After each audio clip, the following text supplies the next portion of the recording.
there are so many job postings for Databricks and the numbers are growing up with the time. But why it is so difficult to actually crack a Databricks interview? Because the dynamics of this application is changing rapidly and you need to be aligned with the latest trends and the latest interview questions. So that's why I have created this 3 hours long video covering all the latest Databricks interview questions, covering all the real-time scenarios plus the conceptual questions as well. So if your aim is to actually crack a Databricks interview this year, then let's get started with this video and be serious. What's up, my data fam? What's up? How is your Sunday going so far? I know it's really good. And if not, now it will be good. So basically, after receiving so many comments, so many messages, now it's time to talk about Databricks interview questions.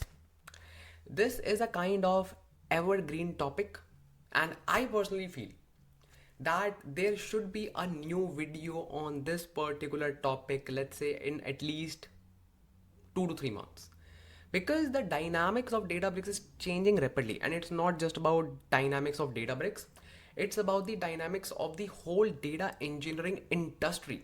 And just tell me one thing, if you are sitting in the interviews, just tell me one thing, are you just still being asked like all those questions that you would be asked like, let's say, 2 to 3 years back?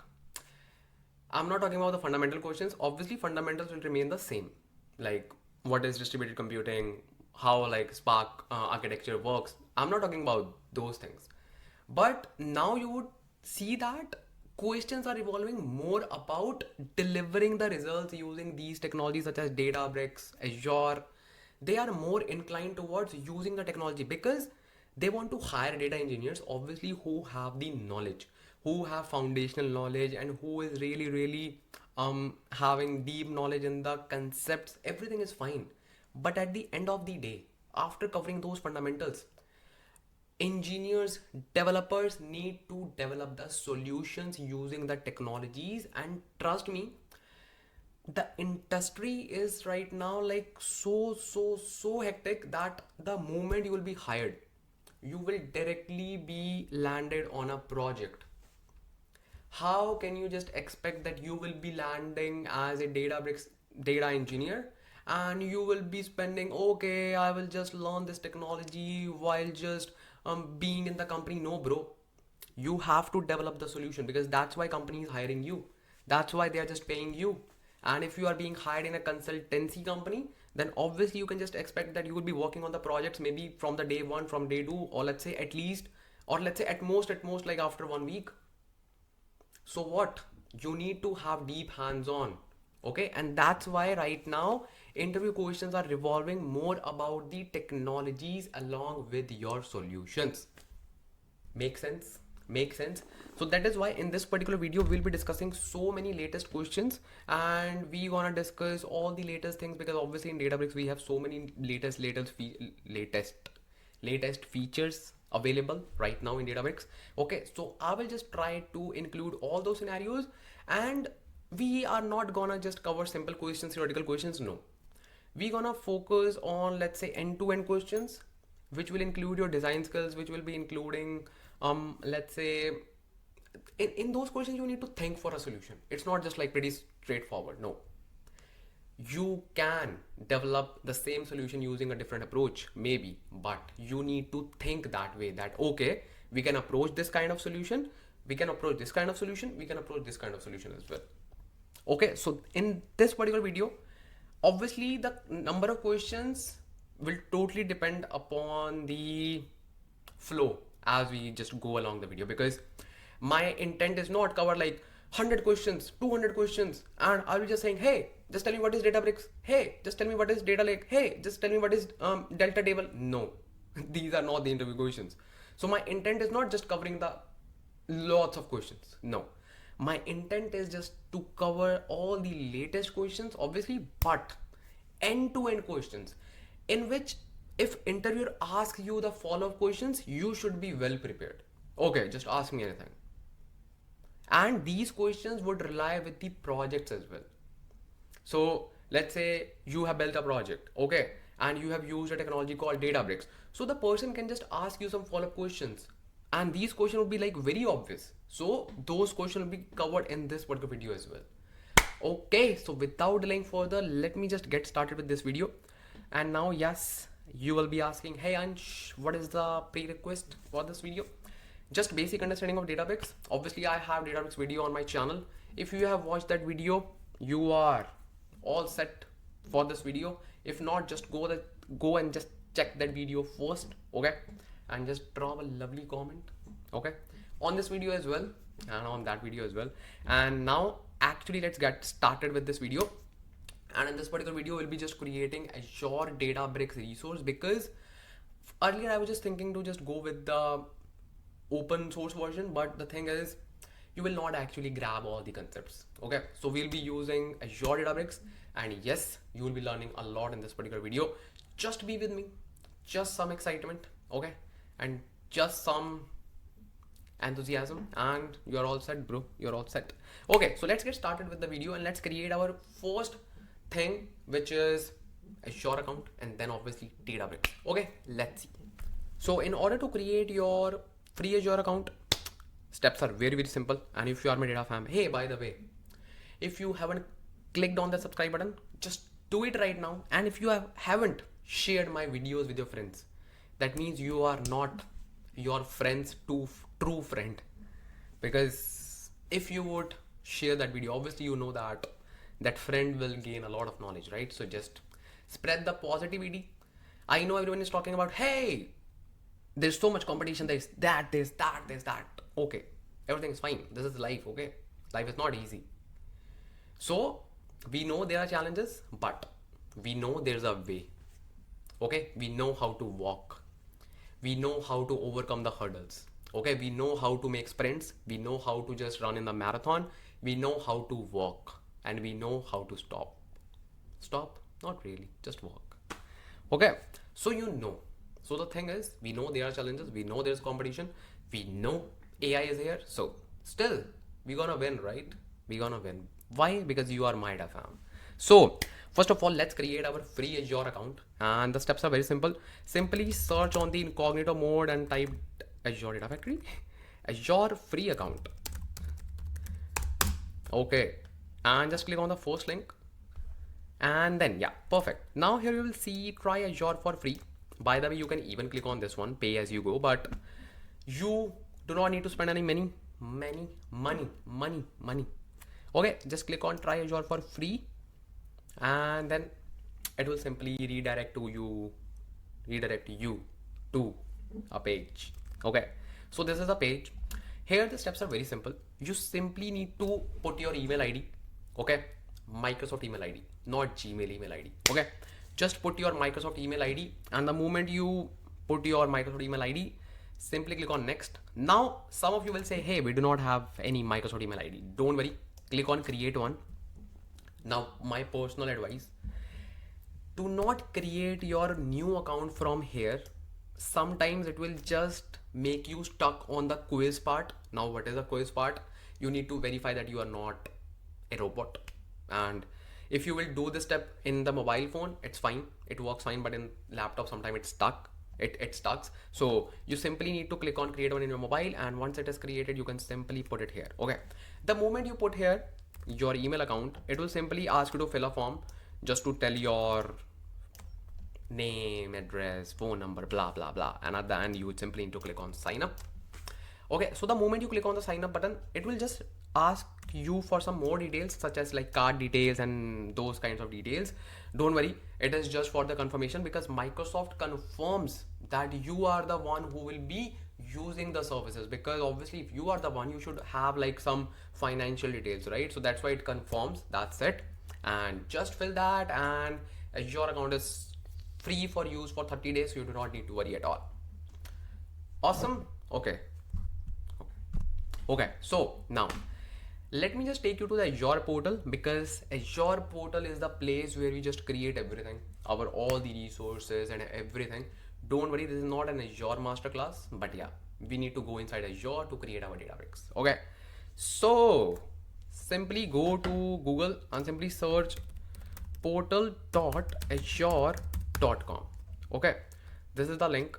Simply hit enter, and then it will simply ask you to put the email ID. Simply put that email ID that you have just created, like for your registration. The moment you put it here, it's done. You will simply land on the Azure portal, and let me just show you how does it look like. Let me just show you. So this is my Azure portal, and I know it could be different in your case. Okay, why? Because these are the Azure services that I have used so far, or maybe I would have just clicked on it. So these are some of the recent ones, so do not worry. The rest of the things should be same. Okay, and let me just give you a quick overview. We do not have special things here on the home page. Okay, but there are some things that you should know. First of all, the most important thing is simply click on this ribbon, and the most important thing is these two tabs. First of all resources and a resource group. By the way, what is a resource group? You should know about this, bro. You're sitting in the interviews, right? Bro. Okay, no worries. Okay, so resource group. Resource group is basically just a folder in which we just store our all the resources. Now don't ask me what are resources. Okay, let me just tell you. Resources are just the services that we use from Azure, such as, let's say you are using Azure Databricks, that is a service. You are using Data Factory, that is a service. You are using Data Lake, that is a service. Okay, very good. So everything we just create, we need to have one resource group. That's it. Rest of the things are like some most commonly used resources, services on a daily basis. And then we have some monitoring capabilities, and then some cost management and billing management, all those things that you will not be taking care of right now because you are just using free account. And yeah, when you will be landing as a data engineer, or when you will be landing the role as a data engineer, obviously you will just take care of that thing there. So that is fine. Okay, not you, maybe it will be, I think, data architecture or someone from the data governance team. But yeah, you can just take part, because if you want to work with a startup, that's a good thing, because you can just wear so many hats and possibility of so many new learnings, right? Very good. Okay, once everything is done, now let's create our resource group. And how we can just create resource group? Simply click on search and simply type resource group. Okay, perfect. Now I have so many resource groups so far, and I'm so lazy I haven't deleted anyone. So very well done, Ansh, Lamba, good going. So simply click on create, and I will simply name it, let's say, Databricks interview. Okay, and region, let's pick a region. Let's pick which country do you want? Do you want UK South? Let's pick UK South. Okay, perfect. Click on review plus create, and that's it. Click on create, and here is your resource group created, and you can simply search it, and it should be here. Simply click on refresh, and where's that? Go to home, go to here, and simply search DB interview.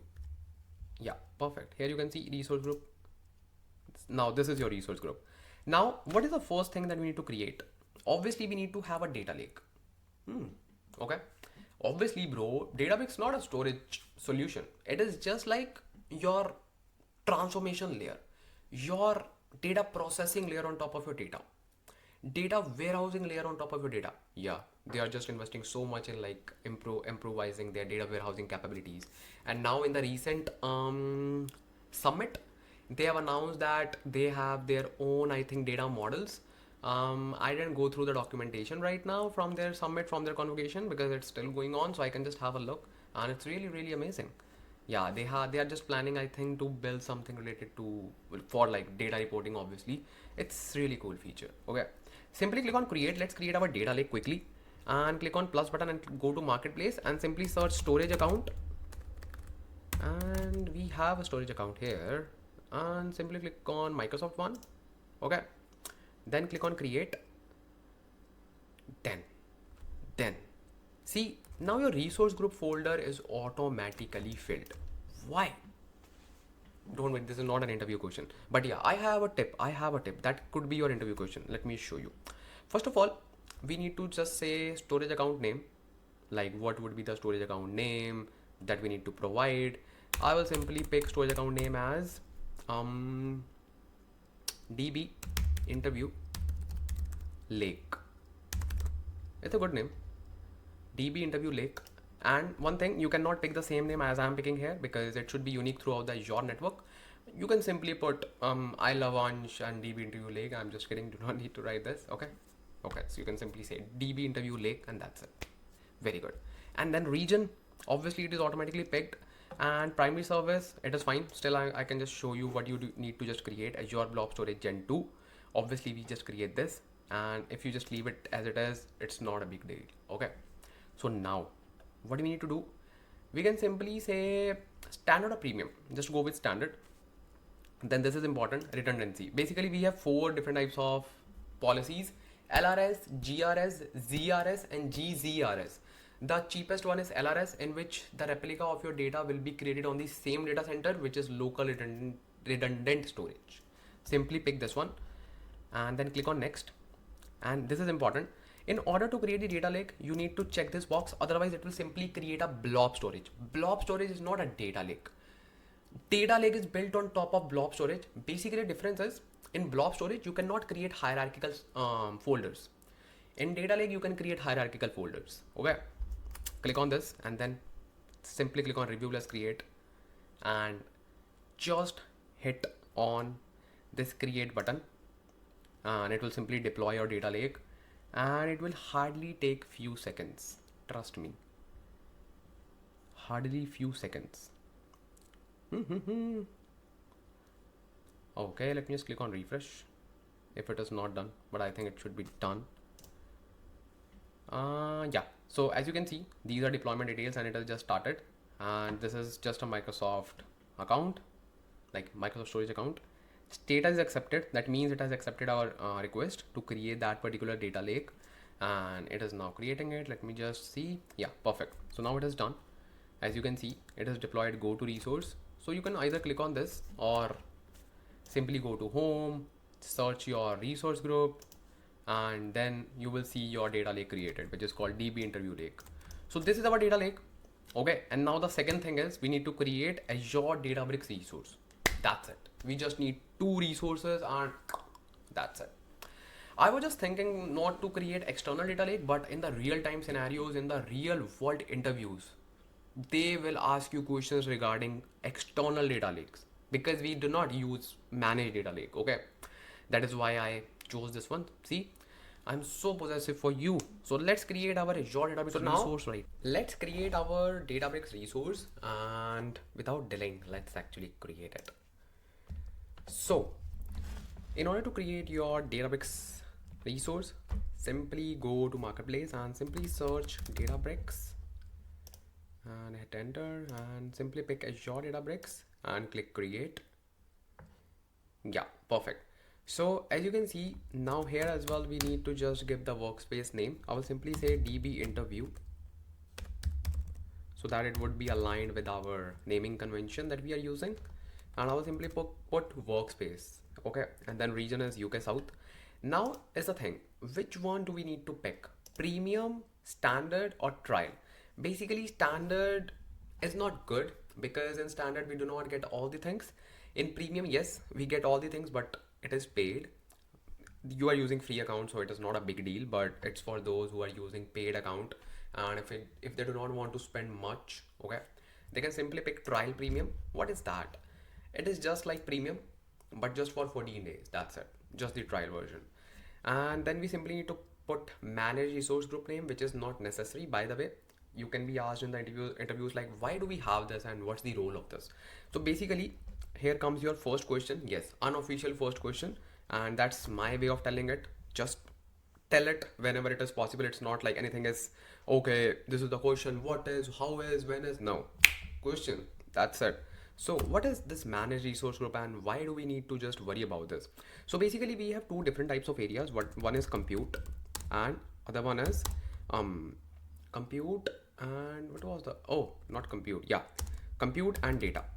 So these are 2 different types of, you can say, areas that we have or panes that we have within Databricks. So in the compute area, we just worry about all the things like all the interfaces, all the web interfaces, all the web UI, UX, everything that will be doing in the Databricks workspace. Okay, so that will be going in the Databricks workspace area, this one. But all your managed tables, all the VMs, virtual machines will be going to the data pane. Okay, and whenever we will be creating, let's say, job clusters, you will actually see those virtual machines being created, those hard drives being created in that particular area, and that is this your managed resource group. After the introduction of Unity Catalog, we do not use managed resource group for managed tables. We just use it for the clusters. That's it. Now, what is Unity Catalog? Don't worry, we have a dedicated question on that. So for now, you can either put your dedicated name, otherwise it will simply pick any default name for you. Then click on next and everything is fine. You can directly click on review plus create and just scroll down and click on create. That's it. That's your Databricks workspace, and I'm really excited to just tell you our first question for today. And this first question is really important because being a developer, it's very important to know how we can set up the environment. It is very important. And let me just tell you, bro, we are not going to just set up a basic environment in Databricks. We have to use modern things that we use in Databricks, and that's the intent of this video. So I will be using something called as Unity Catalog. Unity Catalog is nothing but, you can say, a modern way of governing your resources within Databricks. Okay, and how we can enable Unity Catalog? We need to enable something called as Unity Meta Store. Okay, makes sense. So till the time it is deploying, it will take just few seconds. Let me just quickly show you how we just deal with Unity Catalog architecture. Okay, let me just go on Google. Let me just show you Unity Catalog.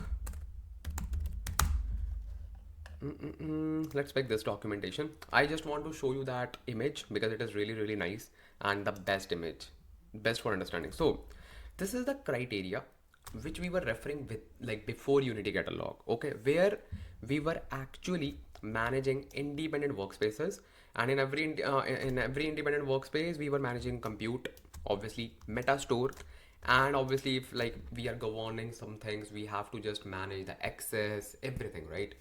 After the introduction of Unity Catalog, this is Unity Catalog mode.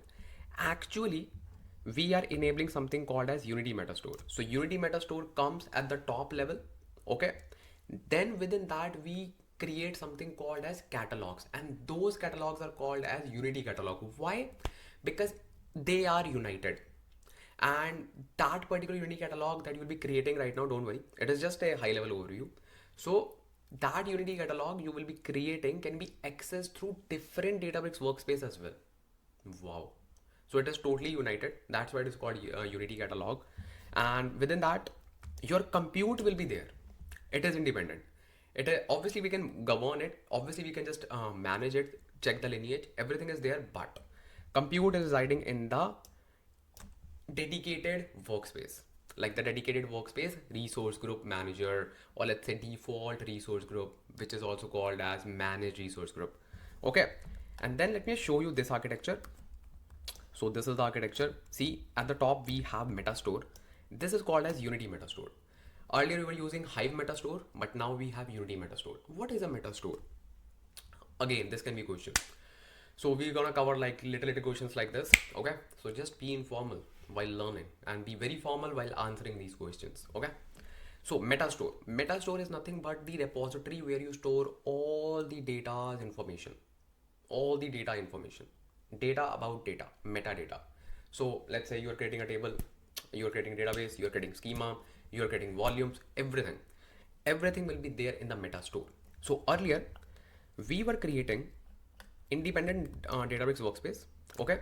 And if I am creating a table, if I am creating anything, database, schema, so I was writing that information, like this information, in the managed resource group, that we just saw during creating the workspace, okay? So we were storing all that information there. And if we want to just create a managed table, obviously data used to go there, but we said, hey, this way, let's say our organization has 20 Databricks workspaces, 20, and it is very fine. It is a very common scenario your organization can have. Okay, so those 20 workspaces will be having different 20 storage accounts, obviously, just to store your managed tables data, metadata, everything. So 20 storage accounts. So what we did, we said, hey, just hang on. So what we need to do now, we will simply create one meta store which will be linked to so many Databricks workspaces. And one meta store obviously would only have one managed resource group. Okay. And now this resource group will be managed by us. So that is why we will call it as, let's say, in the external lake that we have created. So this meta store is there. Don't worry, we'll be creating that meta store and we will just link that meta store with our data lake as well. And it's really a best practice that we should create external lake location with our Unity meta store. It is optional, but we should always. Okay. So this is just about your high level overview that we have within Unity catalog, and your basics should be really, really clear first. Okay. Then only we can just do anything. That's common sense. And I know it is not really common nowadays. So I'm just taking care of everyone. Okay. So now, once we know the concept, let's say now I have this meta store. Now, whatever I'll be doing, let's say I'm just creating a managed table. I am creating a schema, catalog, anything. All that information will be going here in this external lake instead of that managed resource group. And not only of this particular workspace, every workspace which will be attached to this meta store will be just dumping all the information to this external lake. That's it. That's the concept of it. Let's see if our resource is ready. Yeah, it is deployed. It is ready. So now what we can do, we can simply go to home. We can simply go to our resource group. And these are our resource group. Okay. So let me show you our question number 1, and let me just actually get started with the real-time interview question. Number 1, and this would be your hottest question right now. And I have already given you some groundwork for this question, and you would understand this question now. The question is, let me just tell you using the scenario. So you have a Databricks workspace, okay? And let's say this is your Databricks workspace, okay? And you are a developer. Let's use blue color. Let's say you are a developer, he or she, whatever. Okay. Let's draw this. Yeah, perfect. Perfect. So let's say you are a developer and you have this Databricks workspace. Okay, makes sense. Now you need to set up this workspace in such a way that it can first of all access this particular lake, which is a data lake. But the thing is, this is an external data lake. That means this is not a managed data lake assigned to this particular Databricks workspace. So you need to first of all assign this particular data lake to this Databricks workspace. And there are some conditions. You cannot just develop something on your own. I'm just giving you some points that you have to consider. The points are, you need to use something called as external location. Why? So that you can actually reuse this particular access. Okay, so first is this. Second one is, you need to actually allow this particular Databricks workspace to be used across multiple workspaces. Yes, whatever you will be building within this Databricks workspace, let's say schemas, databases, tables, functions, volumes, everything. So you need to actually develop a shared workspace that can be used across multiple Databricks workspaces. And obviously you need to take care about the data governance and everything about that particular workspace as well. And just a hint for you. What hint, bro? You will be showing us, right? Yeah, but still, I want you to just try it on your own and obviously just look at the solution if you cannot do it. So this is a kind of situational question that you need to tackle. Okay.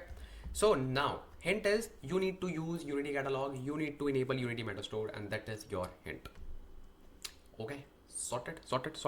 So now, let's see how we can actually tackle this question and how we can actually approach this question, and I will just guide you step by step everything. Okay, what is necessary. So let's see how we can just solve this. So let's go to our Databricks workspace for this. Okay, so simply click on it and simply click on launch workspace and then simply pick any account. So this is just your normal account and this is the ext account. You would know when you just go to enter id, you get your this account users and you just see this account and you just click on it. See this long email id. By the way, this is very handy, and whenever you want to use the Databricks workspace, you should always use your normal Gmail account. But whenever you want to use your console page, then you need to just use that long account. So this is our Databricks workspace. Wow, that looks so cool right now. They have just changed the UI. Earlier it used to black or gray here. I used to like that particular version more. So yeah, no worries, no worries, no worries. Okay, so this is our Databricks workspace. Let me just increase the screen size a little bit and perfect. So now what we need to do, first thing, just a quick overview, nothing special. Obviously you would have some knowledge, that's why you are just watching the interview questions, right? So nothing special or everything is same. We have this left pane for workspace, recents, catalog, workflows, compute, marketplace. Compute was really important before, but now we have by default one thing available, which is serverless compute. So we do not need to actually worry about job compute or let's say job cluster right now. Or obviously job cluster is for production or like all purpose cluster, not job cluster. So we do not need to worry about all purpose cluster. We will simply use serverless and it will be ready for us to use. Wow, simple. And then we have Jenny, which is just like chatbot by Databricks. Okay, and then we have some machine learning things. If you are into AI and all, Gen AI, obviously go to playground, pick your model and then just build something, use API and then just build something cool. Okay, so that is all about Databricks right now. I'm again telling a lot of changes are happening right now in all the applications. Not Databricks, not just the only application, in all the applications. Okay, so now what we need to do, we need to simply create our meta store. And how we can just create meta store, we simply need to click on this drop down and simply click on manage account. So when you click on this, you will see all the workspaces. Okay, and simply click on manage account. If you do not see this button, you can simply watch my this YouTube video, which is this one, Databricks Unity Catalog, and you can simply watch this video from 5600. So this is the exact timestamp. See, I'm just saving you a lot of time. So simply say I love you in the comments. Simply say, yeah, it's up to you if you want to say. Okay, so when you just click on it, you will simply land on the admin console level. So the thing is, when you just log in for the first time with Databricks, you will only see manage account button with your default account, and right now my default account is this one. So if you're just logging in to the Databricks using default account, you should see it. But if you do not see it, do not worry. You can simply click on that particular page and it will just ask you to just put your ID. And if you just want to go to manage account, you cannot simply go to using this normal Gmail account. You have to use this long Gmail account because this is the one registered with your default directory. Okay, so these are some admin things you should know.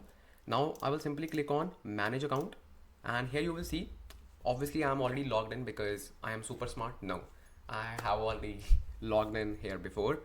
So if I just click on it, see, this is not my normal Gmail account. This is like ext account.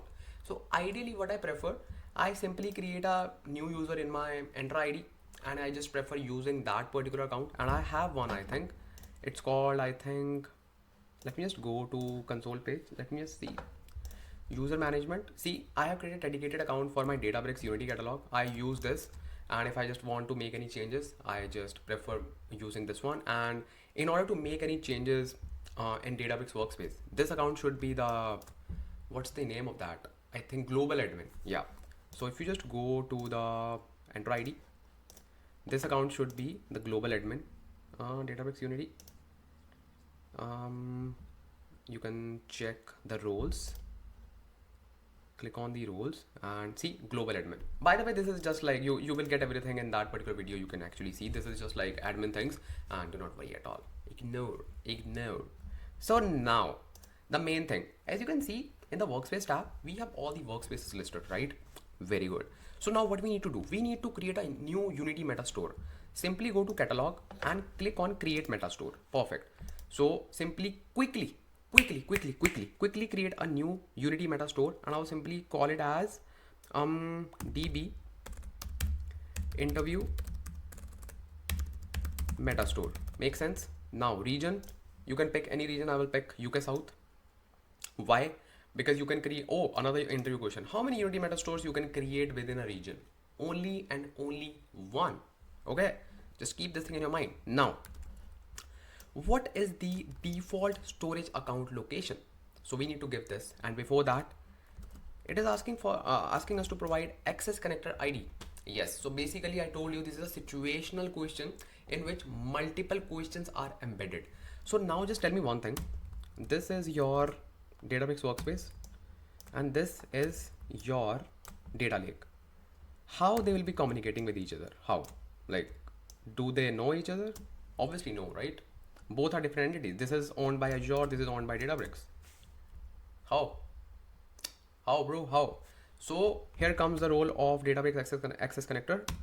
So we need to create Databricks access connector, and it is the only way to connect if you're just working with Unity catalog. Okay, how we can just create that? Simply go to Azure, go to home, and then simply search here. First of all, go to resource group because it will save you a lot of time. Click on create and then simply search access, and you will see a Spider-Man logo. Now just search access connector. Oh, nice. See, access connector for Azure Databricks. This is the logo, and then click on create. By the way, I already have so many access connectors. I don't know why I do not delete it after creating the video. Ansh Lamba, just do something. You should delete those. Okay. So now you just need to name it. I will simply say DB interview access. Perfect. Region US East. No, bro. UK South. Yep. Perfect. Click on review plus create. So what this will do? Nothing. It is just a kind of credential that we need to use. We are just allowing this particular connector to use our storage accounts, and then that particular connector can actually be integrated with Databricks. That is the solution of question number 1, part number 1, in which we need to create the connection between your Databricks with your external data lake. Okay, click on create, and see, that's why I focus more on the real time scenarios. There's a difference between real time scenarios and real time scenarios. Real time scenarios involve all those admin tasks, bro. Just get this thing. Databricks interview is not just about like, hey, what is volume? Hey, what is cluster? Hey, what is job cluster? No, they will just give you a situation. You need to just tell them, hey, I will just do this. Okay, it is created. Now what I will do, I will go to resource. I will just show you. See, this is my resource. So now what we need to do, we need to go to our storage account. Okay, and go to access control, because we are just providing the access contributor access on this particular data lake to that connector. Okay, click on add role assignment, and then simply search storage below. Click on search pro storage. Sometime it just stucks and it do not populate immediately. So see, now it is coming. Storage blob data contributor. Click on this, click on next, and now click on manage identity, click on select members, and simply pick your access connector. Obviously, see, I have 14 access connector. Ansh Lamba, what are you doing, man? Ansh Lamba, I will just pick this one, Databricks access connector, and I promise I will delete all these access connectors after this. Okay, click on select and click review plus assign plus review plus assign. That's it. Now we can integrate this particular access connector to our Databricks in order to access this particular data lake. Understood the link? Understood the relation? Okay. Databricks interview question is not just about writing PySpark code. Okay. Databricks is a technology, is a wide technology which is used by the whole organization, not just by the data engineers, not just by like PySpark developers. Okay, so now you can simply go to your resource group and now click on this resource. Now you will simply need this resource ID. That's it. Go to this and put access connector ID here. That's it. Now it is asking us to provide the ADLS Gen 2 path. Simply go here and simply click on your resource group, which is DB interview. Click on this storage account and click on containers, and here just create any container, because obviously you will be creating a metastore container, so just say metastore. So this is basically the container which is dedicatedly given to the Unity metastore only. Do not touch this. Do not touch this. Okay. Do not. Because this is only available for that particular Unity metastore. That's it. This is not your property. Yeah, this is your property, but you are not living here. So now what we need to do, click on properties and simply remember that this is the storage account name, which is DB interview lake. Okay. Now go to this and now you need to just paste the location. And what is the container name like? It is DB interview lake @ storage account name, I guess. Container name is metastore, by the way, Ansh Lamba. Oh yeah. So this is basically called ABFSS protocol, Azure Blob File System Secure. Yeah. So this is kind of protocol that we use to allow the access to data lake from Azure, and you should also know about this. Okay, then simply write dfs.core.windows.net and then everything, because we are not specifying any folder. Use any folder, bro, all up to you. Click on create. That's it. This is your connection done so far, if everything is going smoothly. Okay, and let's see. Okay, by the way, don't worry, these red marks are not errors. This is saying we cannot assign. So because metastore is created, now we need to assign the workspace, right? And we cannot assign the workspace which is already assigned to a different metastore, and this is already assigned to different metastore, so we can only assign this one. Makes sense. Click on assign and it will say, hey, do you want to enable Unity catalog? We will say yes. Click on enable. That's it. Example, congratulations, and click on close. It is done. It's done. Yeah, but the setup is not done like completely. You will see this page after this. See metastore admin. Click on this edit button, and currently this particular account is the admin, but you are using Gmail account, right? So you need to make that particular account as admin. Only then you will be able to use and create Unity catalogs. Okay, so this is a very short one, but interviewers can hook you in that particular scenario. Okay, and obviously if you have watched my videos, you will answer like a pro. Okay, and then simply click on this drop down and then simply type your email ID and then click on save. That's it. It is done. Now you can simply close this. Okay, now we are here. Simply refresh the screen. So we have successfully set up the Unity metastore and we can now govern the things. Now we can easily create all those things that we need to create, and now our Databricks workspace is connected to external data lake. Okay, sorted. Very good. So now what we need to do next, just to confirm, simply go to the catalog. Yeah.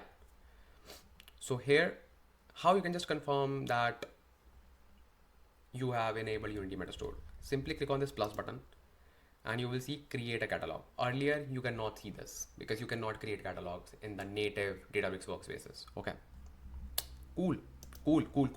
Our first question is done. Now let's see what do we have in our second question. Let's talk about the question number 2 that we have. And in question number 2, what we need to achieve, and this is the day-to-day activity that you as a data engineer using Databricks will be doing, and that was the core reason of me picking external data lake. So the thing is, this is again a scenario where you have a data lake in which your manager will be, let's say, or anything, any system, any, you can say, pipeline will be dumping the data in the Parquet format. Okay, and this is in the Azure Data Lake. Okay, now you need to push this data to a sync location, or let's say destination. Okay, and you do not need to just push this data. You actually need to convert this data into the delta format, and on top of it you need to even create a table which will be the delta table. So you need to do this task, and for this you will be doing everything with the help of Databricks. That's it. This is in the Parquet format. You need to create a kind of you can say data file type conversion. You need to just land that data into the delta format, which is the most widely used open table format right now. And not only this, you also need to just create this delta table on top of it. And there's one more feature that you need to add. Every time you need to do the full refresh of the data. This is the requirement. This is the full refresh of the data every time data is coming here, because we are pulling all the data from, let's say, web methods or any API. Every time we are just doing a full refresh. How you can just achieve this? Let me just show you. And this is our really common scenario that lots of scenarios will be revolving around this, trust me. Maybe it will be interlinked directly or indirectly, but it will be there. Okay, so let me show you how you can just achieve this. In order to achieve this, obviously we should first have some data. So how you can just grab the data? I have uploaded all the data files in my GitHub repository, and you can simply check it out, and this is the link that you can actually refer. Okay, let me just increase the screen. I will also put the link in the description. Okay, and this is the repository, and in this we have these folders. Okay, sorted. So let's go to our first of all data lake, because we need to set up our data lake. Okay, and within this, what we need to do, we need to simply create a container which will be called as raw, and one more which will be for, let's say, destination. Okay, perfect. So in the raw container, I will be uploading files. Okay, so I will create a directory, and I will simply say Parquet data. Click on save, and within this I will upload that Parquet file, and you can also download it from here. You can also upload. So I think it is here. Perfect. So perfect. So now I have already uploaded this demo.parquet here. So what I will do, I will simply read this data. How? That is the question, right? Yeah, and it is not that pretty much like straightforward. Okay, you need to just do some things before that. Okay, let's see. So let's go to Databricks, and obviously we are just following Unity catalog architecture. So you need to just do everything keeping that in your mind. Okay, so in order to just read this data, you would need something. Simply go to your catalog and simply go to this plus button, or simply click on this external data, and then you need to create something called as external location.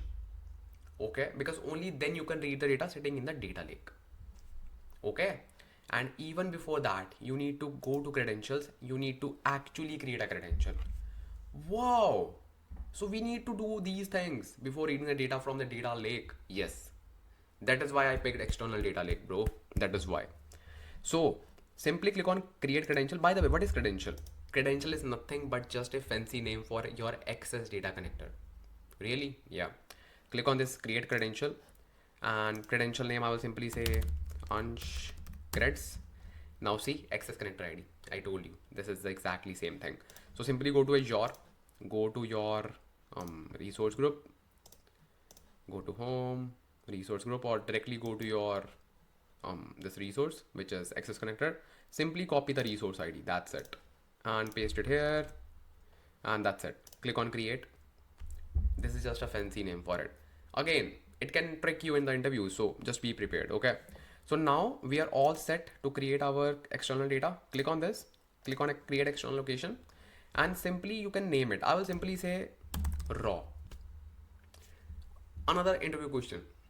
Okay, so many interview questions. Yeah, all are interlinked, because these are the follow-up questions that the person can ask. Hey, what is this? Hey, what is that? So you should be all prepared. Whenever you create external location, you always create external location till the container level. So just a quick IQ question for you. We have two containers. How many external locations we need to create? The answer is 2, because we create external location till container level. Very good. So now it is asking me to provide the URL. I'll simply say abfss.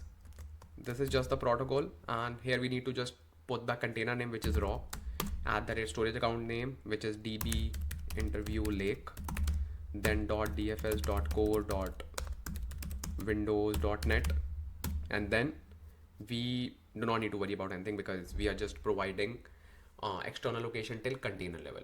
We can even fine grain it, but it is always recommended to just provide the access, or let's say external, like access to the external location till the container level.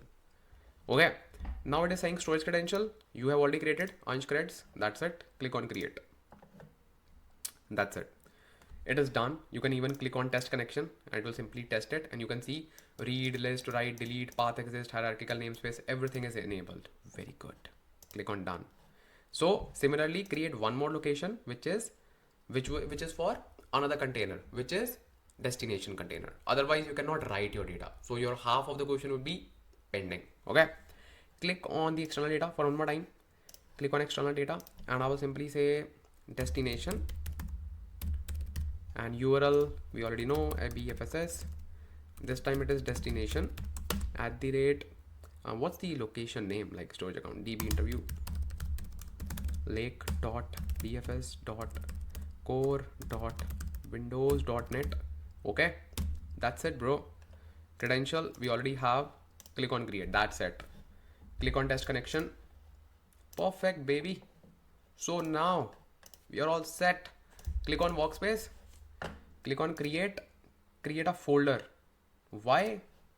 It's always good. Simply say db interview.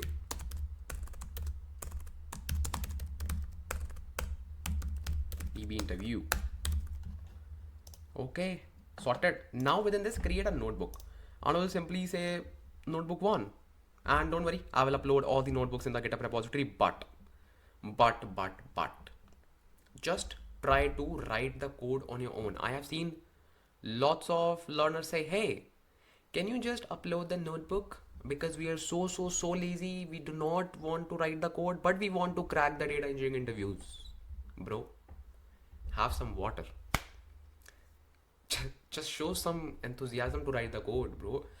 Notebooks I will upload just for a reference if you see some errors, and because I just want to upload, that's why I will upload. Because I don't know why you just need to refer the notebooks. You have everything on the screen. Just type it, bro. You see errors, you complain, hey, I'm seeing errors. So what? Let me just tell you, if you are not aware of this, if you want to become a data engineer, your more than half of the job will be going in just debugging. Do not expect you will be building 1,000 pipelines in a day. No, you will build one pipeline in a day hardly, and the next 4 days you'll be just debugging it. So just have this clarity, bro. Otherwise reality will hit you and you will see, hey, in which field I have entered. So just make your mind accordingly. Write the code. Okay, do not say, hey, upload this, upload that. I can, but why I do not? Because I want you to just write the code. I want you to just grow and just get the success. Okay, I know in the beginning it's not really easy. Make the habit. Enough psychological talks, philosophical talks. Okay, simply say notebook 1. Now let's start our development. So first of all, we know that we always connect our cluster with our notebook. Click on this connect button, and this time you will see, hey, this is already on. Ansh, Lamba, did you create cluster and you didn't show us? No, bro. So as per the latest update by Databricks, you already get one serverless cluster which is always running for you, and you can simply pick this and you can actually run your code. Boom. No need to wait for 10 minutes, 15 minutes to turn your cluster, because when you are learning, you would not want to just waste your time on the cluster creation, right? So simply pick this, and I will simply write the markdown cell, and I hope that I do not need to give an overview of notebook, because this is just a notebook, right? And you are just practicing interview questions, so I assume that you know some things in notebooks, right? Okay, so now obviously if you don't know, in that video Everything is covered from scratch, bro. Everything. So let me just create a markdown cell and let me just say, hey, reading packet data, because first we need to read it. So in order to read the data, we can simply use Spark API, spark dot read dot format. Okay, baby. Ansh Lamba, mind your language. What? Baby is a good word. I am a baby. What's wrong with this? Okay, so spark.read.format packet. Format is packet. In case you're just using any other file, you can use CSV, JSON, any file. Packet I am using, so I will simply say packet. Within this, I will simply say dot load. Why? Because when we just work with packet files, that schema of the data is actually being stored at the footer of the file. So I do not need to worry about defining the schema or anything. It's the best thing that I love about Packet. So I'll simply say now in the load section, obviously I need to just define the location. What's the location? We already know ABFSS, and container name is raw @db interview and then lake. Yep. .dfs.co .windows.net. Within this I have one folder, right? It's called packet data. Very good. Simply load this and click on this close button because we know our trial will be ending in 14 days. Not a big deal. Okay, so it will simply load the data if everything is fine, and I hope everything is fine with the location and all. It takes some time with the first cell only. Don't say that, hey, Spark is very slow. No. So now our data is loaded. In order to display it, we can simply say display df just to make sure, hey, data is fine. Okay. So it is saying display df and perfect. So one thing to note, whenever you're using serverless compute, you cannot go to Spark Web UI. You can only see the performance, see? But when you just create your all-purpose cluster, you can actually see jobs and click on that, and then it will just take you to the Spark Web UI. Okay, so this is your data. For me, it's good. So now what I need to do, I need to create a kind of solution which will every time do a full refresh on the sync side, on the destination side. Plus, I want to create a delta table on top of it. How we can just do that? So it's very simple. You will simply say df.write.format. This time you will write delta. Okay. Then you need to type mode. Mode is called something called as overwrite. Okay. Mode is overwrite. So basically we have 4 modes: append, overwrite. Append is used when we just want to insert the data only. Overwrite will do a full refresh every time. We have third one as well. It's called error. It will simply throw error if any file is already there.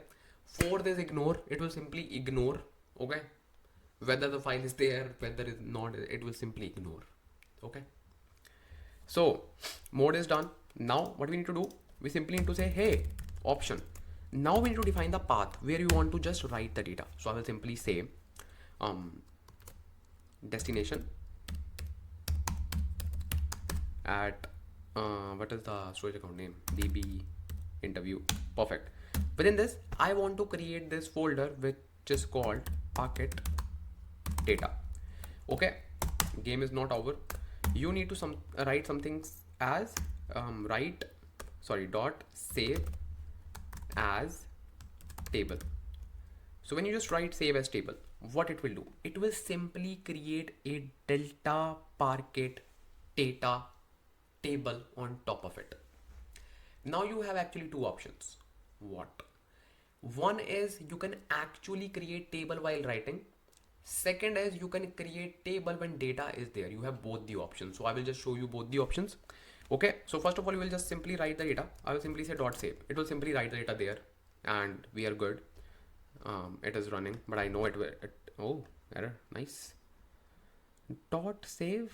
What's wrong, bro? Path must be absolute. What do you mean? So this is our container name, okay? db_interviewlake.dbs.dfs.code window.net. With this is our folder. Okay. Let me just scroll down. What's wrong? It is saying it is wrong here. Dot save. Why it is saying wrong? It is just a save button.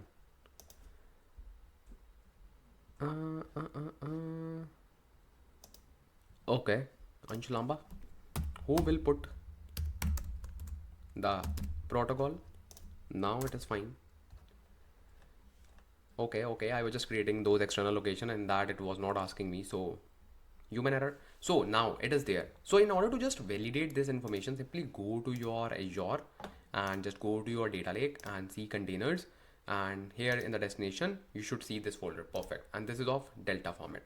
Now in order to create table on top of it, what you need to do, you first of all need a database, then you would need database or schema, same thing. Okay, so first of all you would need a catalog, then you would need database slash schema, same, then obviously table name. So in order to do that, you would first create a catalog. Simply go to catalogs and then click on this plus button, click on create a catalog. So catalog name will be, let's say, db interview catalog, or let's say db catalog. That's it, because we need to use this name, so we cannot keep it very long. Now it is asking me for storage account location. This is another interview question. Okay, now we are creating a catalog. Okay, now we are not providing any location to this catalog. Now let's say I am creating a managed table. Okay, I am creating what? Managed table. Okay, I will just discuss this in a separate question, because I would like to just mention all the scenarios. It will be really good. It will be really good, and it can be asked in your interviews as well. So just for now, we are not providing any location, and don't worry, in the next question I will cover all the scenarios. It's really important. Okay, simply click on create, and by covering those scenarios you will become master of this hierarchical structure within the catalog, schema, and blah blah.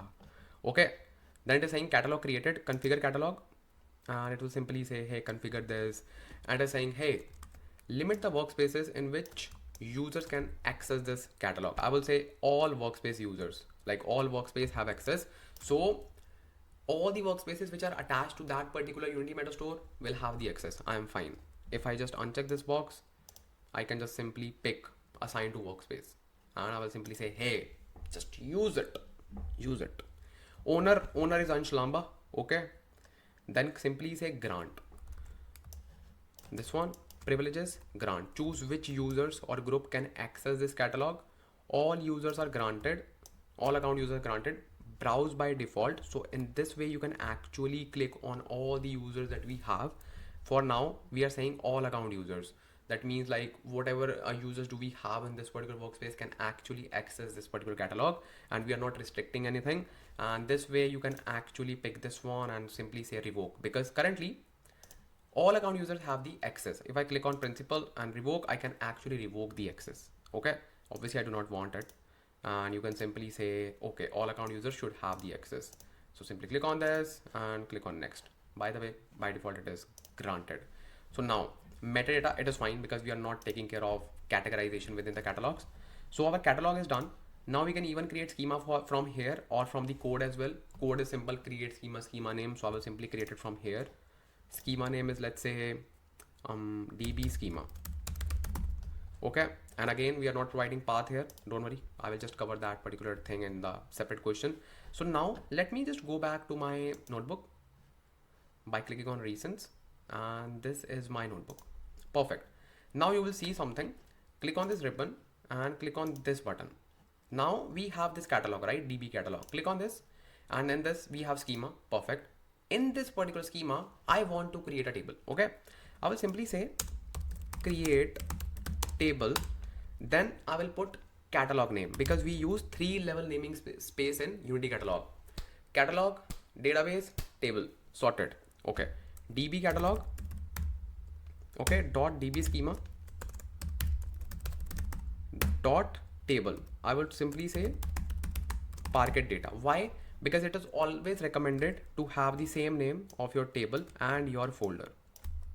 Some best practices. Okay. Now create table is done. Do we need to define the schema? It's up to me. It's up to me. But I would not create the schema. Why? Because in the delta log, schema is already there. So I do not need to worry at all. Okay. I will simply say, hey, just create table using delta. Now using delta is I, put I. Now again, do we need to put single quotes or not? Maybe not. Yeah. So in using delta as well, it is also optional because now Databricks has made it default that you do not need to put delta. If you do not put anything, it will still work because it understands that you want to create a table using delta. But I as a developer usually like to put it. It promotes readability. Okay. Now I will simply add one more thing. It's called location because we need to define, hey, where is the data on which we are creating table? Now again, interview question. See, I told you I am gonna cover so many questions in this video and all are real, like real time scenarios and follow-up questions as well. Interviewer can ask you, hey, if I create a table on top of location, let's say XYZ, it will simply create a delta table on top of it on that location. It makes sense. What if I want a table, okay, on this particular location ABC and there is no data residing in that particular folder or that particular location? What will happen? Tell me. So what it will do, it will simply create a blank table on that particular folder on that particular location. And if you just provide schema here, it will simply create a blank table with schema on that location. So the moment that location receives files, it will show the data. Okay, remember this thing. So I'm gonna cover so many follow-up questions as well. Okay, so because I know it's my responsibility that you have clicked on this video, that means you will be getting lots of knowledge. It's my responsibility. Okay, it's my love for you, it's my everything for you. Okay, now location, I will simply copy it, this one, and I will simply paste it here. Perfect. Simply run this and do not show me any errors, otherwise. Oh bro, oh, what's the error by the way? What is saying? Oh, we need to add one more s. Hey, by the way, how did it work here? Oh, because it was just writing. Okay, let me just add abfss, because what it is saying, earlier in Azure Blob Storage we used to just use abfs, but in Azure Data Lake we use abfss. Okay, so just make sure, just a silly mistake. But yeah, again, one follow-up question like, why do we use abfss? It is recommended by Microsoft. Just talk to them. Is this the answer to the question? Is this the way to talk to your interviewer? Yes, why not? Why not? If you have skills, just talk to the person like this. What's the big deal? Thousands of companies are waiting for you. Okay, if you have skills. If you do not have skills, then you need to think twice or maybe at least 10 times before saying anything to your interviewer. If you have skills, just be okay. Okay, it's just a company. You are the one who is an asset to this world.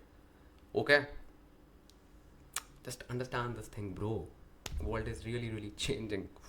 See, let's take an example of any big personality, Bill Gates. Okay, there were not many companies at that time. Okay, he had the skills, so he had to just do something with the skills. So he just opened a new company, new organization, and now it's Microsoft. Now we have so many companies, so we just think that okay, job is the only possibility that will be, you can say, important for your survival. No. Just think big and just realize like world is really big. World is really big. Okay, and there is a world that revolves after 5 p.m. and before 9 a.m. Just live in that world as well. Okay, Again, personal choice, personal choice, personal choice. By the way, if you want to live in that world, you would be just suffering a lot. Okay, sometimes you would be skipping food for so many days. So if you're ready for that world, welcome. Otherwise, 9 to 5 is done, bro. 9 to 5 is very good, very good, very good. Sorted life. Okay, so it's about choices. Okay, so now what do we need to do? Simply validate it. Select, I will simply run a select statement on top of it. I will simply say select asterisk from this table name, and I should see the data. Okay, and then we will be simply jumping on to our next question. So this is my table. Okay, and this should show me some data. Perfect. Now again, another interview question. What's that? For now, we simply created a delta table. Makes sense. And we simply queried this particular table. Okay, what if I would not have created this table and I would only have written my data in this delta format? Okay, how you would see the data then? Good question. Good question. So the question is very simple. We have something called as delta dot and then location. We can actually query the data directly. We really, yeah, we have delta connector. So what you need to write, you simply need to write select asterisk from, then write delta dot. Now just put ticks. Okay, what are ticks? If you just go one key above your tab key and just towards left of your one digit, it's called ticks. Okay, ticks. So now simply write the location which you want to read. I want to read this location. Simply run this and you can actually query the files directly instead of creating tables. And I'm not lying. See, same result. So just a follow-up question, not a follow-up question, this is an individual question. Okay, and this is, you can say this feature was not available before. Okay, and it is recently added, not recently added, yeah, but these kinds of feature were not there before. Okay, now what is our next question? So see, I am covering so many questions within question number question number 2. So do not feel like we are not covering, like we are just covering like few questions. There are embedded question within each category. So I would simply say category 1, category 2, category 3 instead of question 1, question 2, question 3. Okay, so I will simply divide it. Otherwise people will be just scrolling the video to say, hey, only 5 to 6 questions are covered. Bro, just click on the video and just watch the video. Okay, do not judge a book by its cover. Okay, you can judge, but you will be the don't use bad words, don't use, obviously you will be a fool, right, if you're just judging a book by its cover, right? Okay, so what is our next question and what do we need to cover? Basically not question, like category. Okay, let me just show you what do we have in the next category.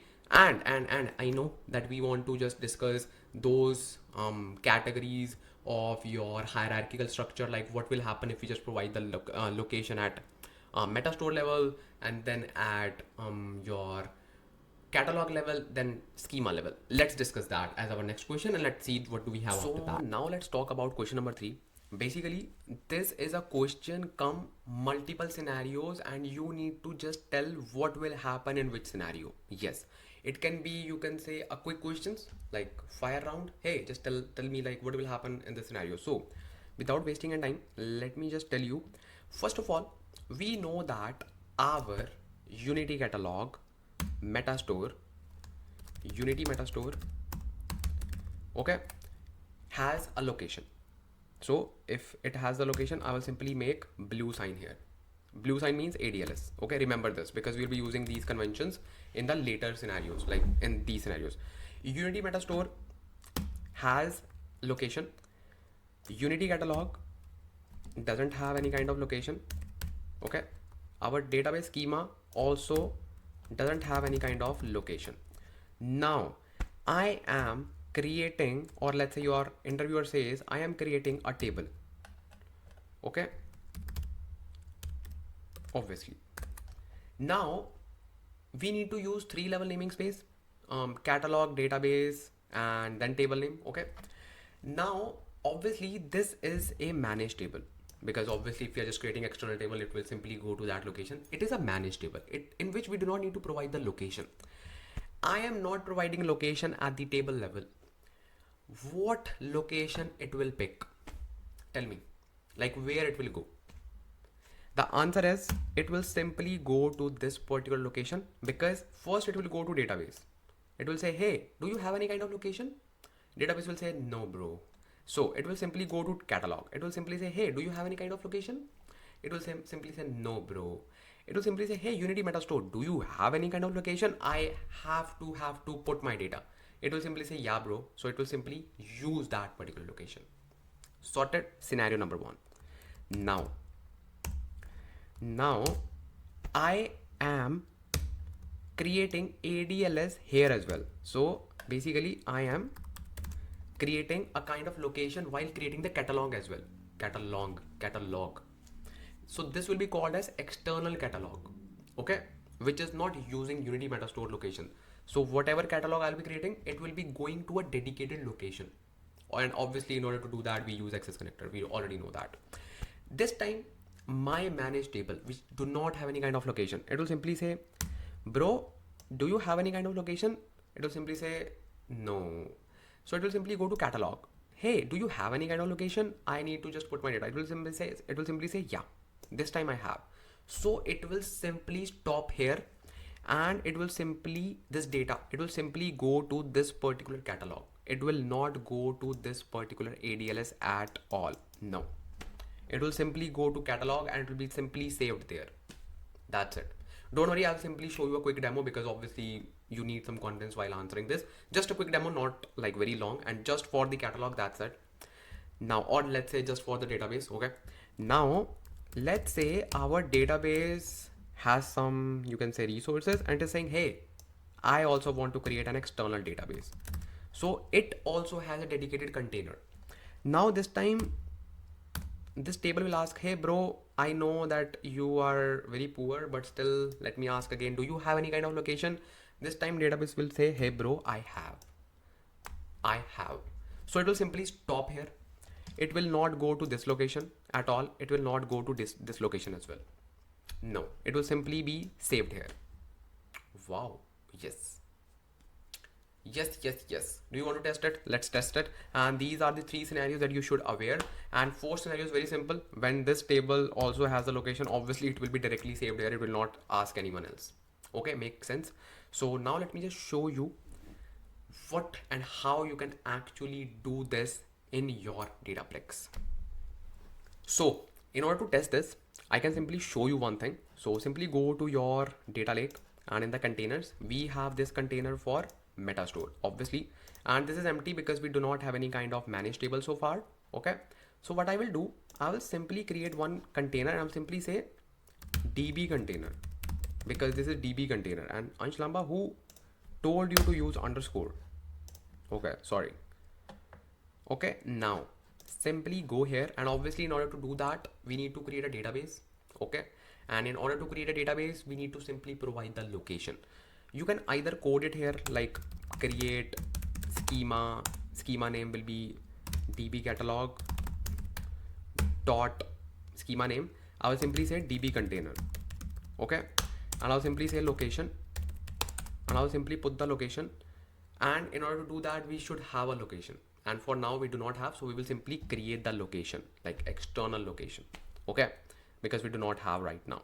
So I'll simply go to this catalog, and I'll simply right click on it and open link in new tab. Simple, because I do not want to pause this. Okay, simply go to catalog, and see, these things are really detailed, and that's why it's really hard to actually crack the Databricks interview, because everyone is focusing on writing the code and just like developing the code. It's not just like that. You need to understand all the ins and outs now, because it's really important. Okay, so now what you will do, we will simply create an external location like external data. So let me show you whatever error it throws if I just do it right away. I will simply say abfss. Okay, and then my location is container is db container. okay, and then at the rate db interview lake, okay, and then within that I'm okay with that. I just want to create this directly within this particular location and it should work. So now if I just run this, we should see something. And yeah, error, it was expected. What it is saying, create schema in unity catalog must use manage location, not location. Oh, this is a different error. So we simply need to write manage location. So we need to simply add this manage button. So now we should see error regarding that location. Yeah, perfect. It is saying external location doesn't exist. Perfect, because that location actually doesn't exist because we have not created it, but I will create it right now. I'll simply go to external data and I will simply say create external location. Okay, external location name will be db location. Perfect. And what is the location? I'll simply copy the code here and I'll simply say, hey, this is the location. Storage credential, obviously this is the one, because this storage credential has the storage blob contributor on the whole data lake on all the containers. Click on create and fail to access cloud storage. Why? Oh, simply remove this backslash, click on create. Wait, I know this error. Wait, I know this error. ABFSS. Okay, let me just remove this code like this. At the rate .dbfs.co.windows.net abfss db container at the db interview lake .dbf.co.windows.net. I am so sure like it is regarding your storage account location. Use the bucket. Let me just see if it is same.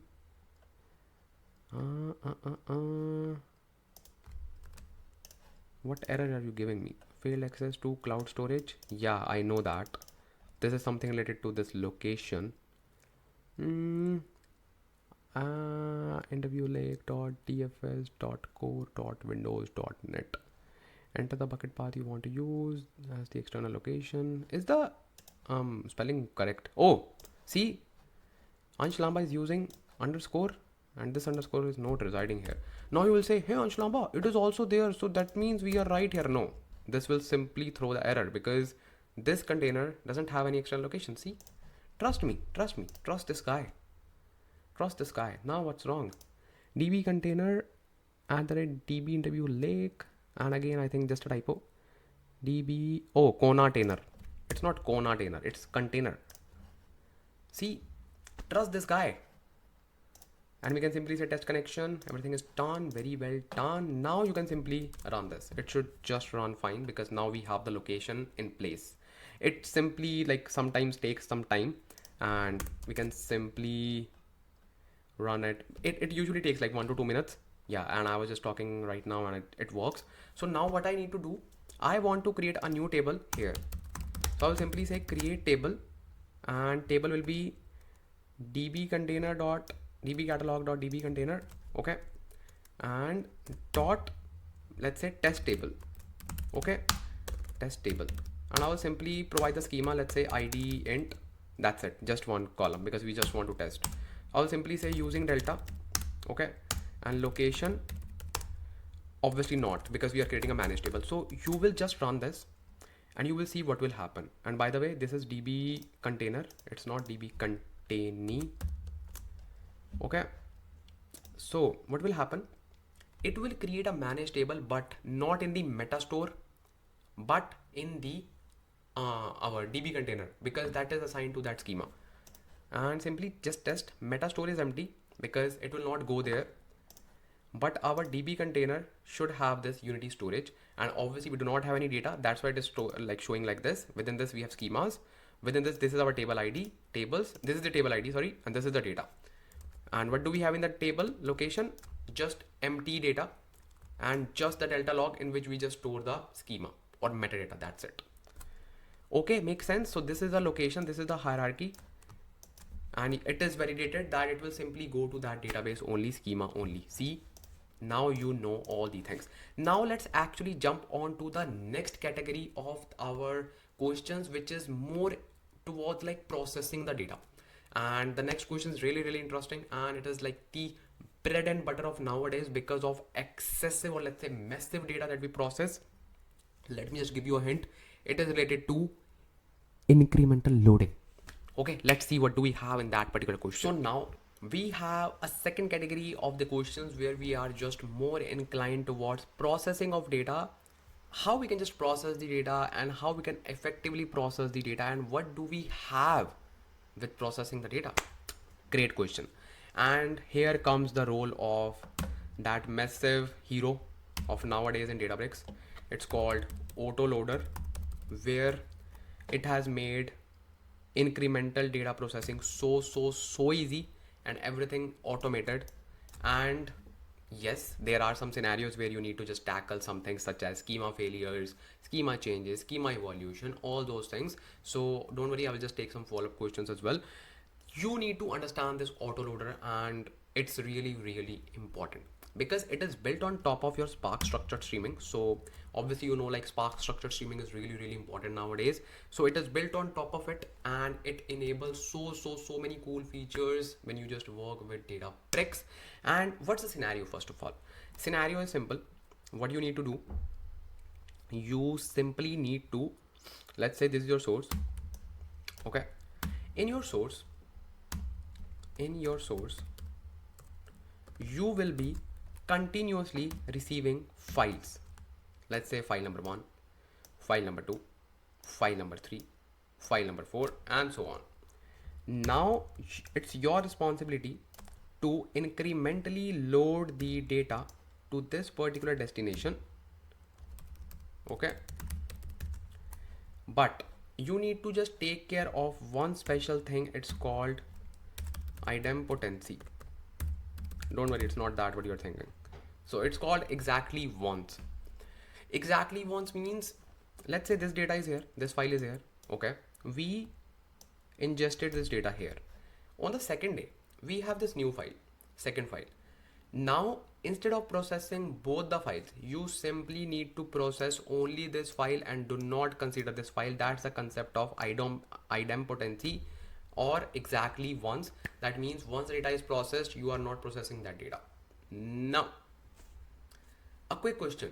Interviewer can ask you, hey, okay, everything is done by autoloader, but how it does behind the scenes, like how it achieves that situation. We have something called as a kind of repository. It's called rocksdb. Rocksdb is a kind of folder which takes care of all the metadata of the files, like which file is ingested and which file is not processed and all those things. So it takes care of everything in that particular folder. And yes, this folder will be creating at the time of your query creation of autoloader. Don't worry, and I will just show you where that folder resides and how does it look like. And everything is done by this rocksdb. By the way, we have two ways to actually start with autoloader. One is file notification and second one is API. File notification is something similar to your storage events, which is like triggered automatically when it receives the new file. For that, you need to enable the storage events. It's not enabled by default, and you need to pass so many permissions in order to use your storage events in Databricks. Second better option is API calling, and it is good, and API calling is strongly aligned with rocksdb as well, so you do not need to actually worry about anything. And now let's see how we can just work with autoloader in Databricks. Let me just show you, and don't worry, I have incremental files and it is in the repository. You can download it, and let me just upload that data one by one and I will just show you how does it work. Okay, now let's see. So let's go to our Azure. Okay, and let's go to our containers and let's go to raw container. Let's create a new directory and I will simply say autoloader. Okay, click on save, and I will simply go inside this and I will simply upload the data. And before that, I can simply download the data. I think I already have. So I will simply, you can see raw data first, raw data second, raw data third. So these are basically the files that will be ingesting one by one. And yeah, there will be so much fun. Okay, so simply go here, upload. Just upload one file for now because we'll be incrementally loading the data. Okay, so I have uploaded my first data, raw data first. Okay, click on upload. So this is my first file. Now let's create our new notebook. Okay, go to your workspace and simply click on create and then notebook. Perfect. Let me just name it. I'll simply say notebook 2. That's fine. Okay, so now let's attach this to serverless and see, it's so easy. So now I will simply add the heading. I'll simply say autoloader or incrementally loading the files. Incrementally loading the files. Okay, perfect. So in order to create your autoloader query, okay, don't worry, I'll just show you the documentation as well. We have very nice code written here. You can simply copy and paste it because it is fine. Because whenever you are just writing the code, you can simply refer the documentation just for the parameters and all. And code is really easy. How we can just do that? You simply say df equals spark.read.format. What will be the format? You will simply say Ansh Lamba CSV. Use your common sense. We know that common sense is not common, but you can use your common sense. So bro, format is not CSV. What's the format then? Format is cloud files. Wow, what's that? So basically, hey, first of all, why are you giving us spoilers? So whenever we just work with Autoloader, we need to pick format called as cloud files. Don't worry, we will simply say dot option cloud files dot format, and then we'll simply say CSV. So we define CSV but as a cloud file. Okay, sorted. Very good. So now we have something called as dot option, and it's called, basically it is very handy. It's called schema hints. So let's say you want to say schema hints. This is very handy. Why? Because in the schema hints, you do not need to actually provide the schema for the whole columns, or let's say whole set of columns. You can either choose to provide schema for your just first column. That's it. You can do that. You can simply say id int and that's it. You do not need to just provide the schema for other columns. It's fine. So you can just do that. Obviously I'm not providing any schema, but just for your reference, you should know about this. Okay. Now, once we have this, we need to create something called as checkpoint location. Checkpoint location? What's that? Basically, it's not like real checkpoint location of structured streaming. Checkpoint location for your schema. Okay, it is also a kind of checkpoint, but only for your schema. Because in structured streaming, we need to capture the schema of every file, and it's called dot option cloud files. See, spoiler. I was just about to write the code and I was just about to flex that I know the code, but see, oh man, cloud files dot schema location. I'll simply write. I will not hit tab. I want to write. So basically, it's a kind of checkpoint location, but do not get confused. It is not the real checkpoint location. Real checkpoint location is something else, which keeps a track of your you can say your current state and the previous state of the table, metadata of the files, everything, your rogs db, everything will be there. But we try to store this particular schema location in the checkpoint location. So I just call it as checkpoint location for schema, because ideally you should not create different locations. No, you should pick the same parent location and obviously different folders. That's it. That's the best practice. Okay. So now, because obviously in the interview, they can ask you for the management as well, like how you will just perform the best practices to tackle this. Okay. So simply schema cloud files dot schema location. I'll simply say abfss, and then I'll simply say destination, or let's say raw, because I think it's in raw, but it's up to us, like how we need to just do that and how we need to just store it. It's not a big deal. Okay, it's like up to us, like where we need to just store it. I'll simply say destination. I want to store it in destination. Okay, so destination, and then we can simply say destination at the rate db interview lake dot dfs dot core dot windows.net. Yeah, And then within this, I will simply say checkpoint. Yep, I'll simply say checkpoint. Now, one most important thing. It will be discussed, by the way, in the next question because it is just a follow-up question, but just a hint. We will be just mentioning how we need to tackle the schema evolution mode. And by default, it is add new columns. And the code for it is dot option.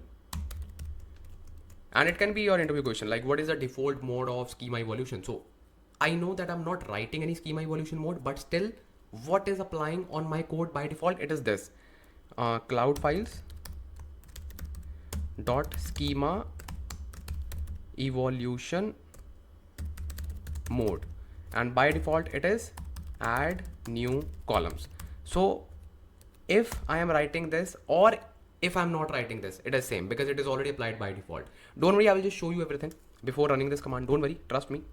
And then once it is done, we can simply say dot load, and from where we need to read the files, it is in raw container. Okay, and at the rate your TB interview, not sales.csv bro, it's called Autoloader. Where is that? Yeah, Autoloader. Perfect. Autoloader, and that's it. Let me just now show you your Autoloader. Autoloader Databricks. What is Autoloader? This one. So now just have a look at the code and you will see, hey, where's the code, bro? Let me just show you. So this is just like telling what is Autoloader, and click on this and click on this. I would say this one, schema inference. Yeah. So now this is the code. As you can see that we have all these things, cloud files, and then format, and then cloud files dot schema location, that then load, and then after just writing to this, we simply just provide the checkpoint location, because whenever we just want to read the data, we just simply refer that, hey, this is our checkpoint location where you just need to write our schema. Yeah, it will simply put that particular file there before reading anything. Okay. Now, how does Autoloader schema inference work? It is really important. I will just talk about it in the next question deeply, like how does it fail and how we just need to do it. Okay. And I'm just about to show you the default mode. Yeah, perfect. So this is the modes. Add new columns is the default mode. Rescue is another very famous mode, and fail on new columns, it is not convenient because obviously in the day-to-day activities you cannot fail your columns if your system is just pulling new columns on a daily basis. Again, it totally depends upon the design. Okay, and that's it. This is just the mode that we wanted to talk about, and I'm just finding that particular reference that we write. Like, see, yeah, perfect. This is the one, cloud files dot schema evolution mode, and your boy has already put this particular code here. Simple. So now I will simply run this and let's see if we have any errors. It's fine, because errors are good. Don't worry, because whenever you just develop something, you are not machine. Even machines make mistakes while writing the code. You write the code, you see the errors, you debug it, and when you do not see the errors, that means you are just kidding. Errors are good, bro. Okay, so this is my query, but nothing actually happened so far. Really, yeah. Just go to your whatever your thing is, because this is a kind of, you can say, streaming. Okay, and by the way, if you just observe one thing, if you have observed, because I have observed, we simply need to use read stream, not just read. Okay, so simply say read stream. Perfect. So now what it will do, it will simply, let me just run this, it will simply write the stream. It will not initiate it, because in order to initiate anything, we need to provide the action. And what is the action? And I'm receiving a call. Let me just pick that call and let me just continue that. And if this would be such a scam call and broke the flow, don't worry, I'll just simply report it. Okay, so I was saying that this streaming query need an action in order to be performed. So I will simply provide the action right now. And I will simply say df dot write stream. Okay, and then simply dot format, in which format I want to write. I will simply say I want to write my data in the delta format, let's say. Okay, let's say in the delta format, and you can simply refer the code. As you can see, where is that right stream? Yeah, perfect. So now you can simply say, hey, dot option. And if you do not provide any kind of format, it will simply write the data in the delta format. And then simply you need to simply write start, dot start. That's it. You can even write your data in the table. For that, you need to use an action called dot to table, if I'm not wrong. Okay. So I will simply say dot format delta. Then I'll simply say dot option. The most important thing is this one that we discussed, checkpoint location. Okay. And now we do not need to write cloud files dot checkpoint location because it is understood that it is just the checkpoint location. Okay. And I will simply pick the same path with the same folder because I told you it is really important. Then, oh, I just hit the run button by mistake. So do not take it as like completion. Okay. Dot. Now I will simply say dot start because we do not have anything. Okay. I will simply say dot start. And now we need to write the location where I want to write the data. So I will simply say write my data to this particular location, obviously not in the checkpoint, but yeah. And the, oh, did you just, obviously I do not want to write my data in the directly in the checkpoint location. Okay, let's write it. Don't, not a big deal. I just want to write my data in the destination and not in the checkpoint, so it is fine. Or I can simply create a folder called data. That's it. Okay, makes sense. Makes sense to me. It makes sense. Let's run this. And now it should just initiate the query and without any errors. Triggers type, oh yeah, very good. So now it is saying, hey, trigger type processing is not supported for this cluster type. So we have to just create a kind of all purpose cluster in order to just perform this. And we will simply go to our compute and let's quickly create one all purpose cluster. Click on create compute. Single node, it's fine. Unrestricted, no. Personal compute because I don't want to fill all the boxes. And which one I should pick? 16.3, yeah. And node type, obviously the minimum one. Terminate after 40 minutes, fine. And click on create compute. So it will take, I think, just 3 to 4 minutes to just create your cluster. Once it is green, we can actually attach our notebook to that cluster and it is fine. But now I will just take you to the next question, because just assume that our notebook, this one, recents, this notebook 2 will be running fine. It will be loading the data incrementally as it is. We just need to run it and it will run fine, I know. Okay. Now the next question is, or let's process this. Okay. Let's go slow. Okay, let's wait and let's actually see what do we have this, and let's validate this first. Okay, this is just processing the data incrementally because we have CSV second and CSV third, and let's see how we can actually increment the data, incrementally load the data. Let's see. As you can see, simply attach it and click on confirm. And obviously we need to simply run this for one more time. And let's click on this as well. Oh. So obviously it will take some time to run the first cell because it is just warming up the machines. And yeah.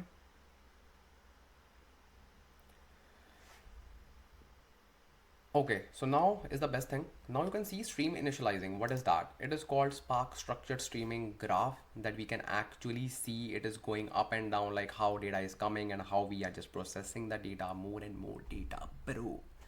It is really helpful because you will see the data being processed in the real time. As you can see, the graph goes up, boom. Why? Because there were like so many data. As compared to 0, the graph went really up. And you can see the processing rate, input rate, and now it goes down because data is not as much. Now it is 0 again. Now it will be running, continuously running. Why? Because this is a cluster, bro. This is a cluster and we are just performing streaming data. So in the solutions, in some solutions, we need to just perform streaming, right? So now I will simply query the data first of all. Okay. And how we can just simply query the data? I have already told you, select asterisk from delta.tix and abfss, and then destination @ in db interview, and then sales. So autoloader, okay, and then within this data, simply query this and you should see the data without any errors. Okay, what's that? Again typo, destination db interview lake, Ansh Lamba, it's lake. Okay, path does not exist, it does not exist, path does not exist. Wow, where are you writing the data, man? Okay, so you are writing the data within, oh, this was a bad one. Let me just stop this. By the way, not a big deal, because now what it is doing, it is simply writing the data into the destination container instead of inside it autoloader. So we have destination, okay, and we have checkpoint within this location, as you can see. So this is our checkpoint, and we are not actually writing the data within the auto loader. And yeah, it's fine, it's fine. I thought like I will be just writing data inside the autoloader part, but no. And I should have chosen the autoloader container because I specially created that, but it's fine, it's not a big deal, it's fine. So within this you will see something called as data. This is my real data, right? And I can obviously say data and you should see the data. Okay baby, so you will see the data. And why I'm querying this data? Just to confirm the number of records, so that you can see the number of records will be high and idempotency will be there. Okay, 95 rows. Okay, perfect.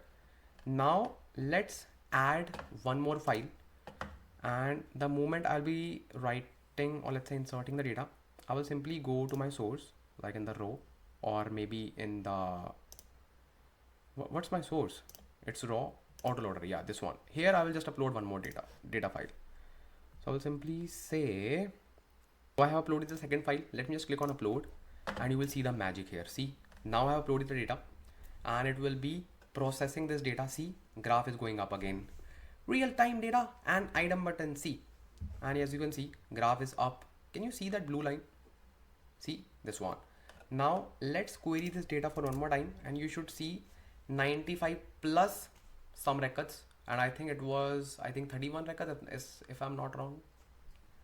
Total 126 records, and I know it has just processed the 35 records. That's it, because we only have 126 records, right? Otherwise we would have at least double than 95 records. Common maths, right? I have done my bachelor's in mathematics, so I'm really smart in mathematics. Really? No. So 126 records. Okay, now we need to just cover the second question, which is strongly aligned to this category, but yes, it is totally a different category, or let's say it is totally a different question, because that question can fit in any category. It is for schema evolution. So next question is strongly aligned here. Let's say I am adding my data here in the source. Okay, because this is my first file, this is my second file. Let's say on the third day someone has uploaded the data in the CSV format, obviously, but in that particular CSV we have schema mismatch. Whoa, what will happen in that particular scenario and how we can just tackle this? So the thing is, what we need to do, simply go to row. Okay, on not like row, just go to destination, just go to checkpoint, and within this we have these you can say folders created. Click on sources and we have here rocksdb, as I told you. In this we have all these zip files. So if you just go to sources, this is your 0, and just go to checkpoint, this is your metadata. Here it is just writing the metadata. Click on edit. Obviously we cannot see it, and this is the ID. We can only edit it, but yeah, just a good way to preview it. And if you want to just see the schema, it is a folder which is created by the cloudfiles.schema location. Don't worry, I will just validate all this information. Okay, simply go to schemas, and this is your schema. Go to edit. See, this is your schema. Underscore schemas folder is created by the cloudfiles.schema evolution.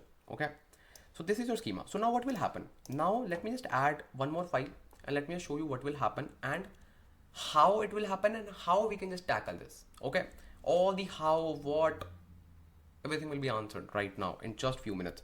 So what we need to do, we will simply first upload the data in the raw zone, and before that let me just make some changes in the code, because as you can see, first of all let me just click on interrupt, because I want to stop this query, because I want to say, hey, if my query has, or let's say if my source file has schema evolution, I want to rescue those columns. That means in the destination side, I do not want to add any further column, but at the same time, I want to store those columns. I want to store those columns, and how we can actually do that. How? So in this particular scenario, what we need to do, we simply need to say rescue. The moment we say rescue, what it will do, it will, let me just show you the data first, in which we have rescue data column, which is created by default for you. So all the data which is not matching with the schema will be dumped here in the JSON format, so that all your data can fit in one column in the form of obviously key and value pairs. Okay, so in my third file, I have a schema mismatch. I have done that intentionally so that I can just show you, and all those values will be going in the rescue data column, and we do not need to change any schema on the sync side. So this is just stay baby. So this is just a kind of, you can say, overview, like how it happens behind the scenes and how it is actually being taken care of. So what I will do right now, I will simply show you the documentation and what will happen step by step. It is really important because I want to go really deep into this. It's really important because it is a new topic and you can be hooked like this if you do not know everything. It's very easy to hook you like this, like this, like this, like that, like this. So what will happen, and how does Autoloader schema evolution work? Let's say you have a new file. Okay, so what Autoloader will do? Autoloader detects the addition of new columns as it processes your data. So when it will be processing my third file, it will detect the new columns. Okay. Then it will simply stop the query with this error which says unknown field exception, because we do not have that particular you can say thing in place which says, hey, just ignore this thing. But before your stream throws this error, before your stream throws this error, what will happen? It will simply, who is it here? Autoloader. Autoloader performs schema inference on the latest file and updates the schema location with the latest schema by merging the new columns to the end of the schema. That means it will simply go to my data lake. It will simply update that underscore schemas folder, and it will simply add the new schema there, even before throwing the error. Now the very good question, if the interviewer is skillful, he or she should ask this question: if my schema is updated before throwing the error, why I am receiving the error? Why? And I spent, I think, the whole day to find this thing. When I was learning this, I was like, why?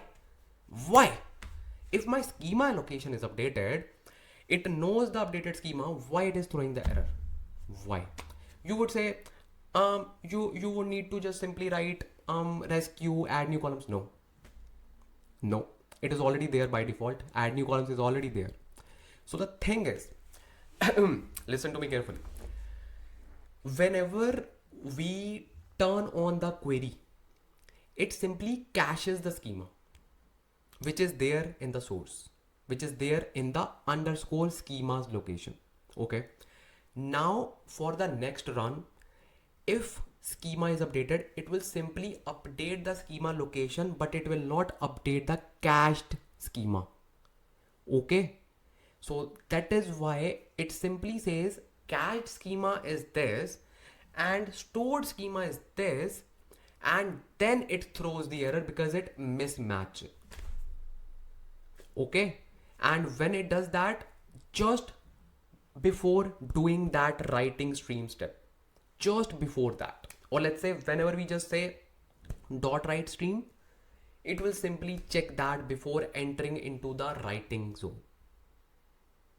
Okay, then it will throw the error. Then we simply need to rerun the query. That's it. It will simply update the cached version of your schema. This is really, really deep. Okay, and everything is written here on the documentation. So if you say I'm wrong, just say like documentation is wrong. Okay, this was really, really deep. I spent the whole day. I still remember that day. I was like, what's going on, man? I thought, what's going on? But you do not need to mug up your mind because Ansh Lamba is here. You have subscribed my channel.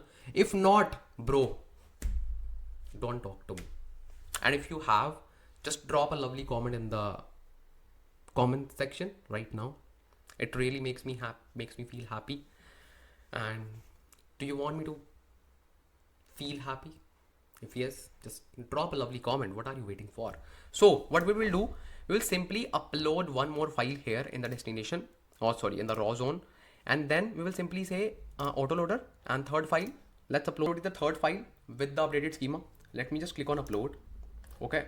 Now let me just run this query, and let me just run this query like the writing part.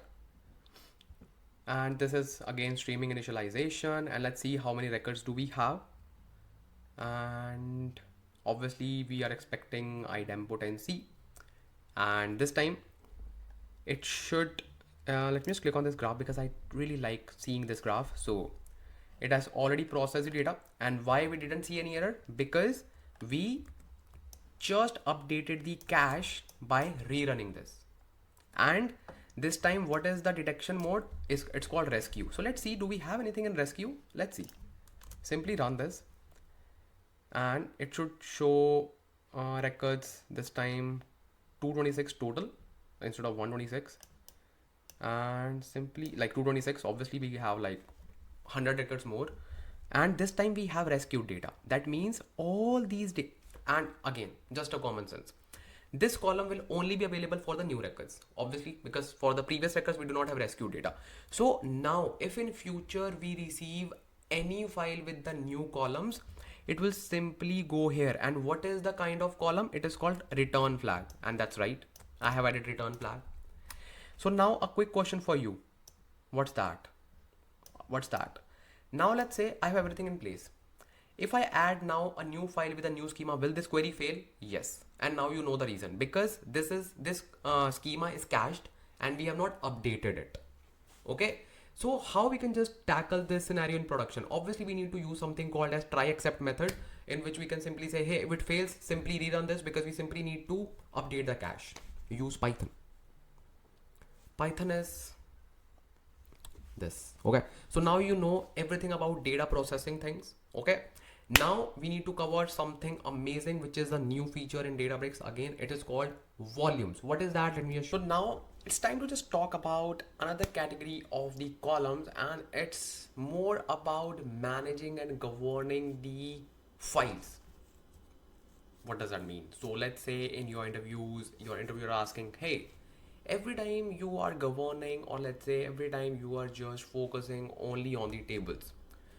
If you are just creating table, you like, if you are ever using catalog schema, you are only creating tables, right? You're only creating tables. Is there any way to actually govern the files directly instead of tables using your schemas and catalogs? Yes. The answer is volumes. We have something called as volumes, and don't worry, I'll just tell you everything in volumes. Simply click on create and click on this notebook, and let's create a new notebook. And I will simply call it as notebook 3. By the way, I already recorded this particular lecture and the next one as well, and I realized that mic was not working. Wow. Simply pick this cluster. So I'm just re-recording just for you, don't worry.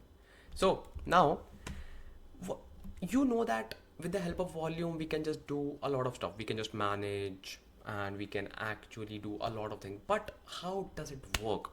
So just to explain this, and so that you can efficiently answer regarding everything in this particular topic in your interviews, simply go to your containers. So as I just mentioned that I already recorded this, I'm re-recording it.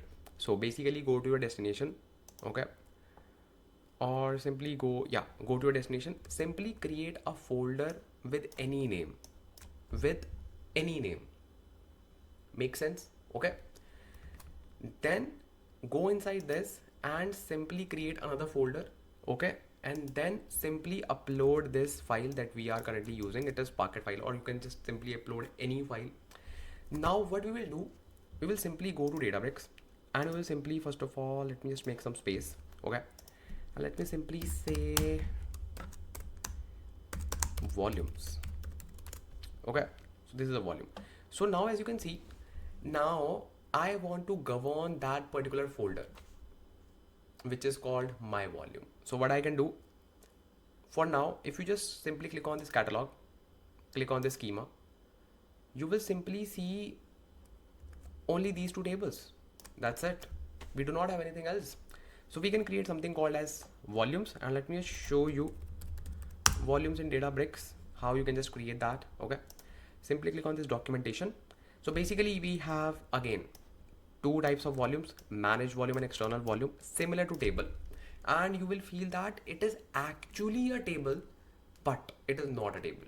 Basically it behaves like a table but it is a file, okay, and you will just query same way, catalog, schema, and then volume name, okay.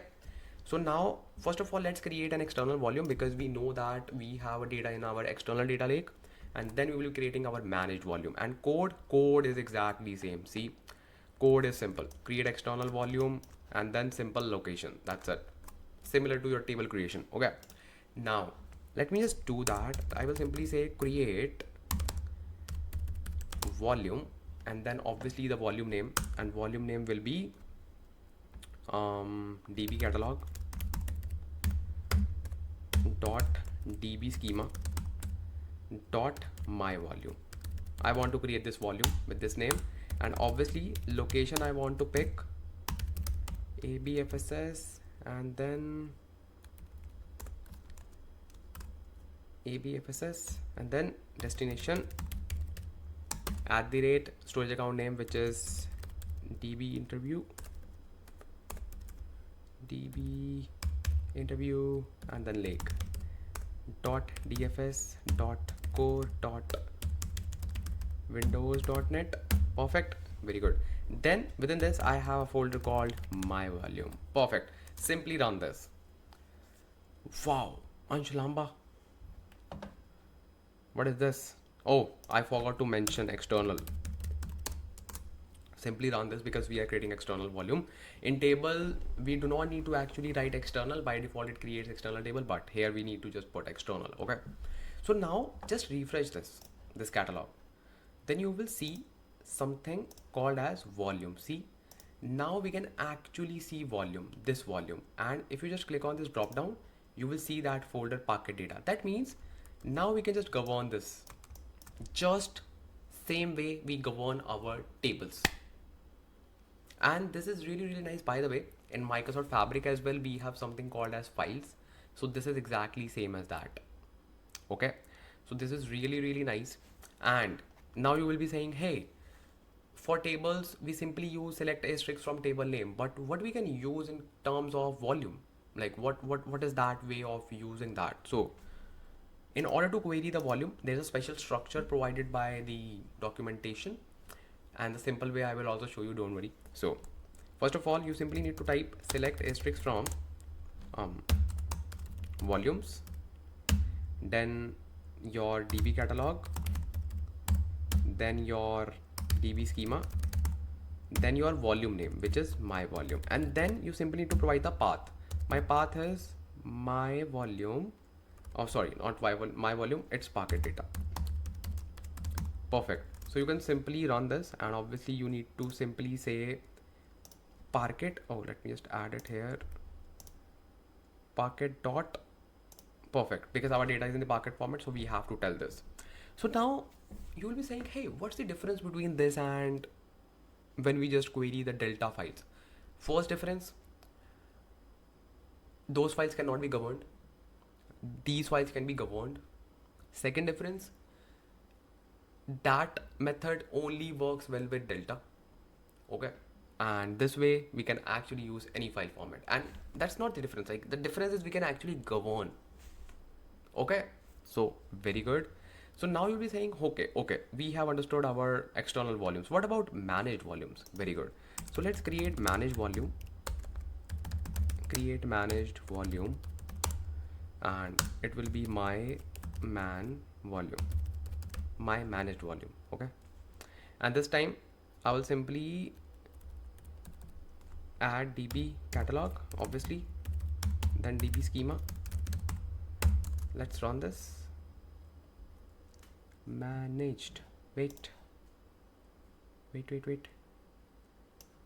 Oh, so we do not need to write managed. Bro, what is this way of doing it? You should just keep it very sorted, managed or external. What is this?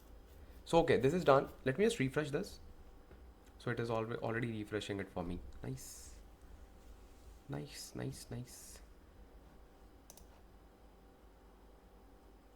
Because I will just show you like how you can actually upload the files and in the managed volume, because volume volume is a new addition in Databricks. It was not there if you would just compare it with the previous versions. So it was not there, and I don't know why it is taking so long just to refresh this, because obviously it is a managed volume, so they're not, yeah, they just need to take care of all the data. So now you'll be saying, hey, where will be data going? Obviously to the meta store, because we are not providing any kind of location to the catalog. So db schema, and then you can see two volumes. This is my managed volume and this is my volume. So this is an external volume, this is an internal volume or managed volume. So now let's say you want to insert some data in this. How you can just do this? You can simply click on these three dots and simply click on upload to volume. This will be simply going to this particular location. And where will be managed volume saved? Same way, same, like managed volumes are equivalent to managed tables. If there'll be location in schema, it will take that. If there'll be location in catalog, it will take that. If there'll be location in your meta store, it will take that. That's it, exactly same. Okay, because Databricks do not hold anything. No. Yeah, in the free versions it does, just for your sake. That's it. And now the easiest way to put the, you can say, location. So let me just show you like how we can just upload the data, because you will complain, hey, you didn't show us like how we can upload. Simply click on these three dots, and I will simply first create the directory in this, because it's always good practice to create the directory. I'll simply say Parquet data, click on create, and perfect. Now let me just click on these three dots, upload to volume, and let me just upload this. Perfect. So same way I can just query this, and I will just show you the easier way.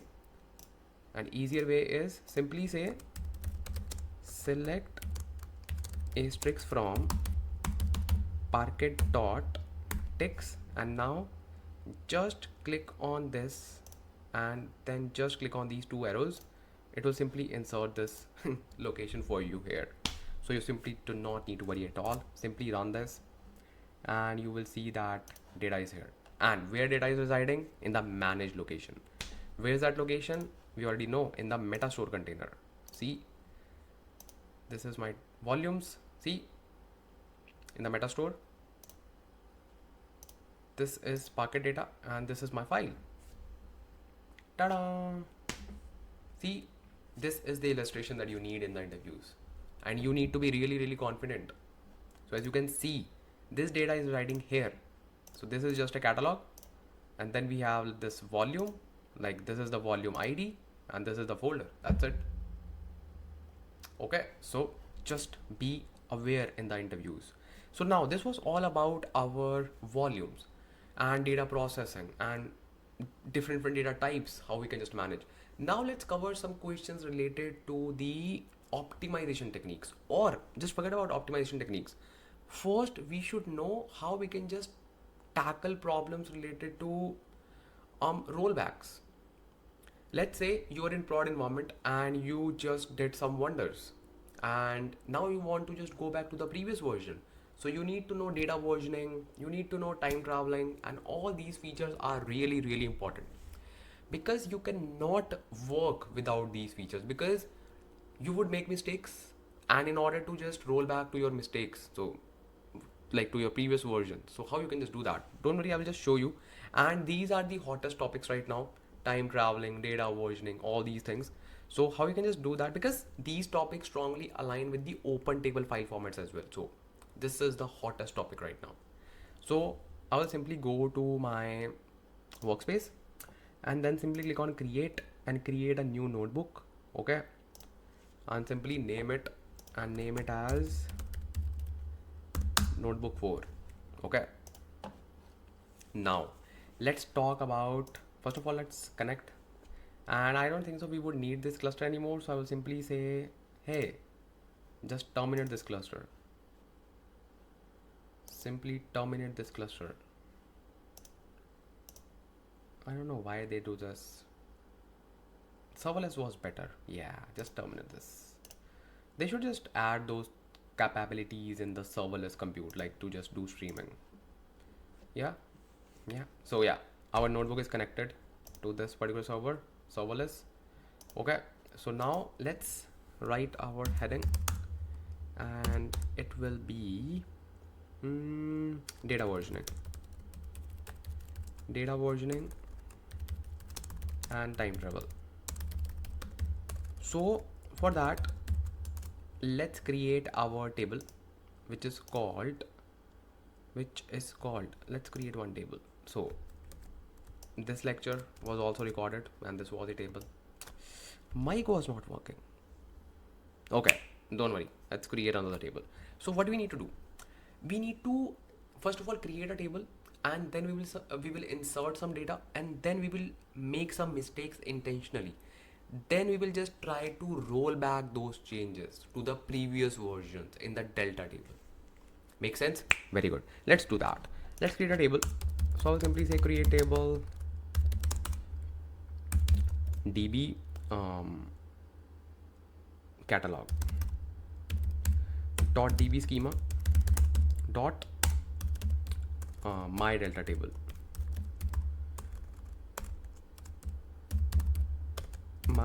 Okay, then simply say id int, and then maybe name, string, and then salary, and this is also int. Okay, and this will be an external table, so I will simply say abfss destination @db interview lake dot dfs dot core dot windows.net, and then let's say data delta. It's a good name. Okay, let's create this table, and now quickly let's insert some data. And your interviewer will say, like, I'm just creating the exact environment. Okay, so interviewer will say you have this table and you want to insert some data. You will simply say okay, insert into, and db catalog dot db schema dot my delta table. Perfect. And you will simply say values, and you will simply insert the values such as 1, name can be, let's say, Nora, and then salary, let's say 1000. Okay, and then say second name, any name, Rahul, salary is 900. Why? So 3, then Ansh, no, Ansh is out of the league. Sophie, who is Sophie? And then let's say she's earning more, 2000. Let's insert these records. So your interviewer will say, hey, you have this delta table. Delta table is a keyword, so just put some focus. Okay, you have this delta table, you have this data, you want to delete Rahul. Bro, Rahul is already earning the least. Why you want to delete that person? So no personal hate. Okay, just a hypothetical table. So we want to delete Rahul, like id equals to Rahul, and the interviewer will ask you, hey, just write the code, and you will say okay, delete from db catalog dot db schema dot my delta table where id, and interview will say, hey, stop. Simply run this command without where condition. And you will say, bro, are you mad or what? No, obviously you will not say this. And you will simply say, okay, let's run this. And now interview will say, hey, what you have done? Then obviously you should say, bro, are you mad? You just told me just to run this. No, don't talk to him or her like this. So the intent behind this is, now interview will ask you, hey, just bring back me the records that you have just deleted. Yes. So for this, you will simply say, okay, let me just insert the records again. No, you cannot answer this. Okay. So what's the solution? The solution is, you need to know how you can just time travel. And in order to perform time travel, you need to know how you can just find the versions of the table. So in order to find the versions of the table, there is a very simple trick. We have something called as describe history, and pick the SQL code, and then you just need to define the table name, db catalog dot db schema dot my delta table. That's it. And this way you will see all the versions of this table, and that's what we want. Perfect. So we have version 0, we have version 1, we have version 2. That means we want to go to version 1, right? Because version 2 is a delete operation. Makes sense. So how we can just go back to a previous version or any particular version? So we have something called as restore command. We can simply say restore table, and then table name is my catalog, not my catalog, db catalog dot db schema dot my delta table. Very good. Simply pick SQL and simply say to version as of 1, because I can pick any version of my choice, because I know version number 1 is absolutely right that I want. And this way you will see that your data will be restored. Yes, see, it is done. Now if you just query this table, you should see the result. You should see all the records. And now you can easily reply to that person and simply say, hey, this is your data, and now task is done. Where is my offer letter? So obviously, bro, just show some confidence. It's always good to be overconfident in the interviews. Trust me. It's always better to be overconfident instead of underconfident. Just mark my words. Okay? Just be overconfident in life. Just be overconfident. There are scenarios where you need to be underconfident, but in the corporate, in the interviews, just be overconfident. Just behave like you know everything. Why? Because there is no one who knows everything. So what? So just behave like you know everything. And by that way, you would know a lot. Okay? Just philosophy classes along with the data engineering classes. Okay? Okay. So this was all about your data versioning, time travel, interview questions that can be asked from you. And now I hope that you can answer any question related to this. Now let's talk about some data optimization questions that are being asked right now. Why? Because with the rise of data, every organization wants to optimize the performance, because earlier these concepts were new, so they were using like they were like actually being crazy, and they were just testing so many new things. Now they have data. Now they're just running the queries, and queries are running really slow. And if you know how to optimize those things, you gonna be an asset for them. They cannot ignore you. They cannot say, hey, we cannot hire you, Because if you know how to optimize the queries, if you know how to optimize the performance, they are looking for the person who can optimize the things in their existing solutions. Because trust me, every single organization is facing the issue related to optimizations right now, because data is huge, data is growing rapidly, solutions are new, concepts such as lakehouse is really new, engines are developing, and if you know these hacks, bro, trust me, this is kind of an X factor. Okay, and let's talk about those questions. So let me just create a new notebook, or let's continue it in this notebook, not a big deal. So now let's say the person will be saying, hey, you have this table, okay, you need to optimize the performance, and you have so many files under the hood for this table. How you can just do that? So basically the first approach, you can just say like this, that we have several options available in order to optimize the tables. The first approach is the optimize command itself. Okay, it's optimize command, and this command, what it does, so you need to explain this as well, like why do we need to do it. So first way is doing optimize command. So what we can do, we can simply say, hey, optimize table. We will simply say optimize, and then simply table name db catalog dot db schema dot my delta table. Okay, simply say SQL. So this is the code for it. So what it does, so it will simply perform the coalesce operation on your partitions, on your Parquet files.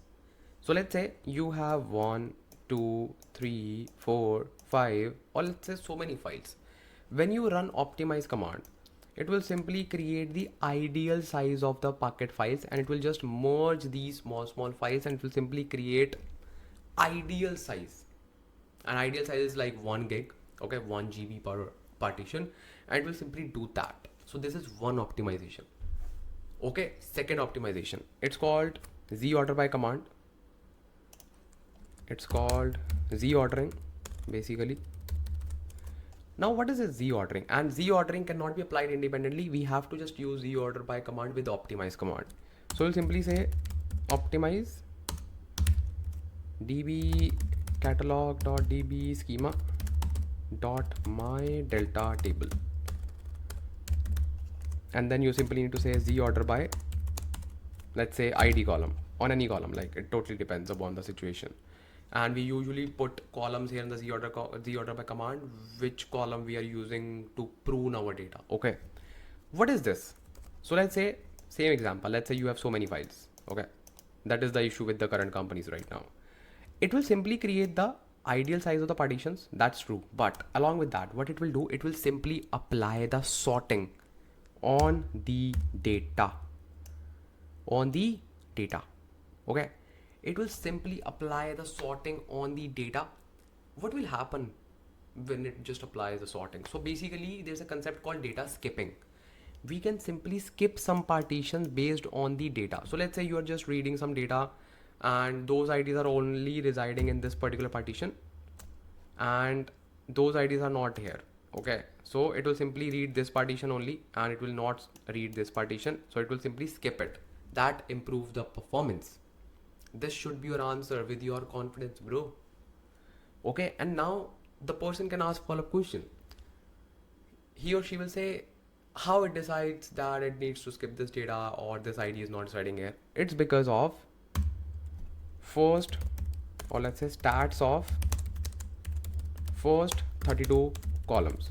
So basically in Delta Lake, or let's say Delta tables, okay, it is a feature in which, like, it is that feature by default, it calculates the statistics of the first 32 columns.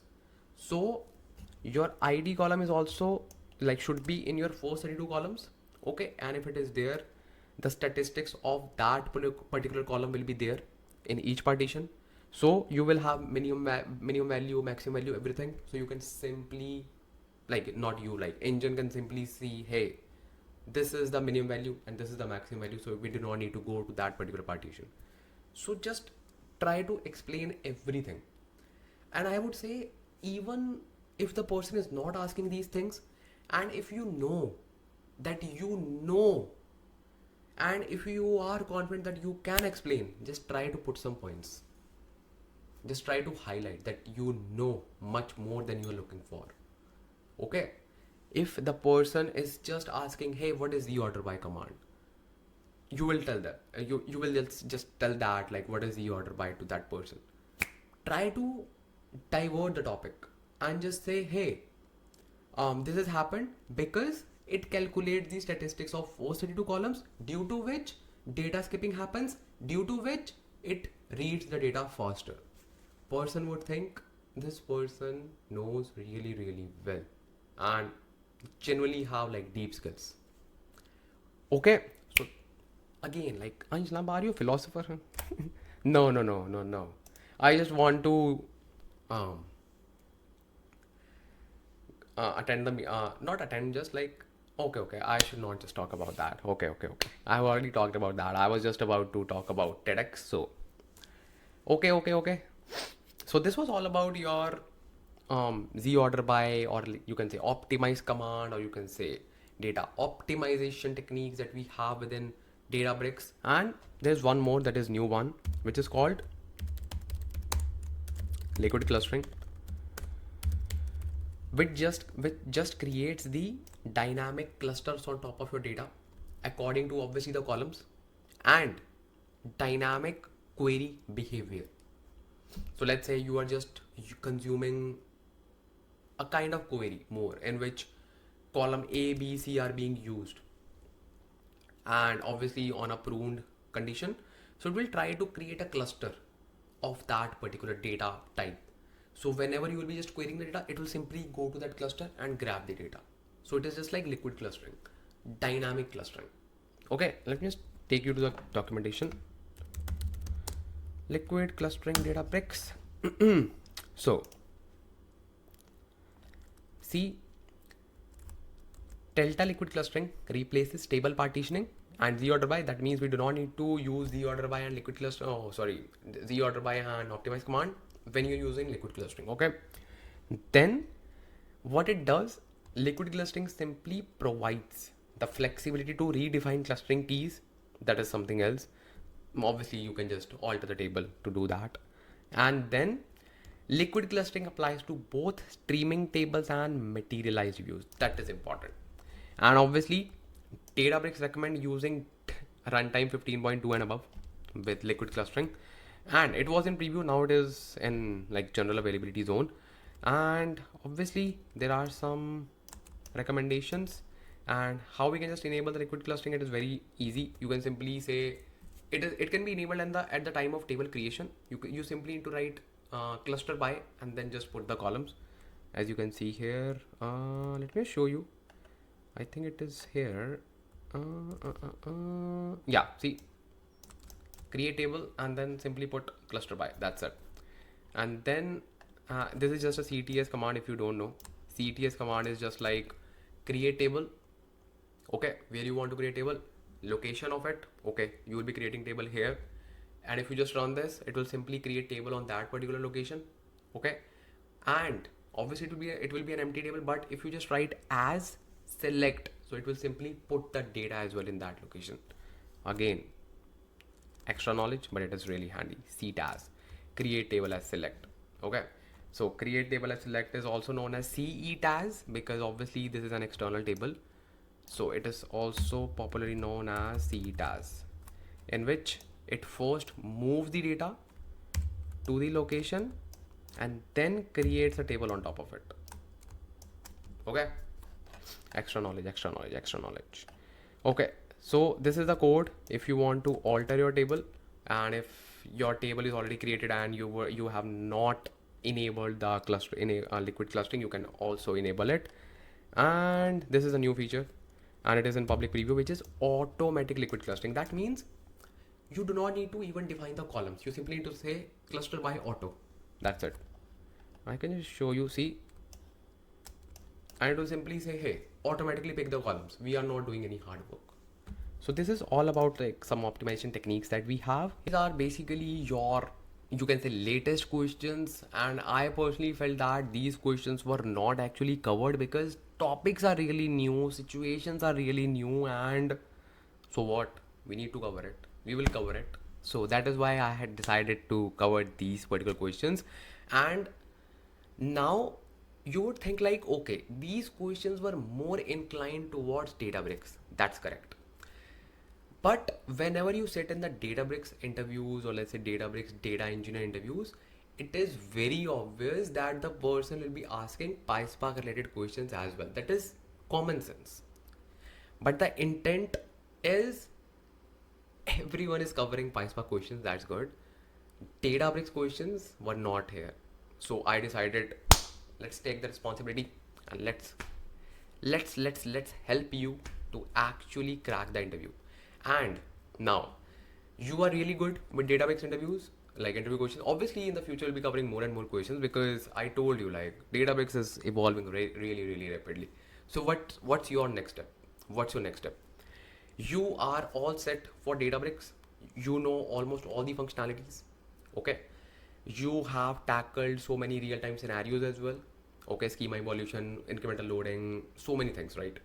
Now your next task should be preparing for the PySpark questions, because in the Databricks interviews 60% or let's say 50% will be Databricks, or let's say 40%, because 40% is not a less number. Okay, 40% will be from these Databricks areas, because these Databricks areas are really new.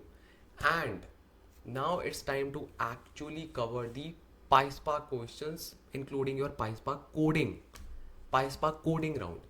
How you can just prepare for that, I have created a dedicated video on that, like how you can just prepare for PySpark coding interviews. Let me just show you. Let me just go to incognito mode and search YouTube, search Ansh Lamba, and let me just see. Yeah, this one, PySpark interview questions. So this video, this one, just simply search it. These are this video has covered all the PySpark coding questions using PySpark functions, window functions, ranking functions, or you can say Spark SQL functions, everything. So this is like pure coding question, pure coding. So simply go there, and again, I have just created dedicated and real-time scenarios in the coding interview round as well.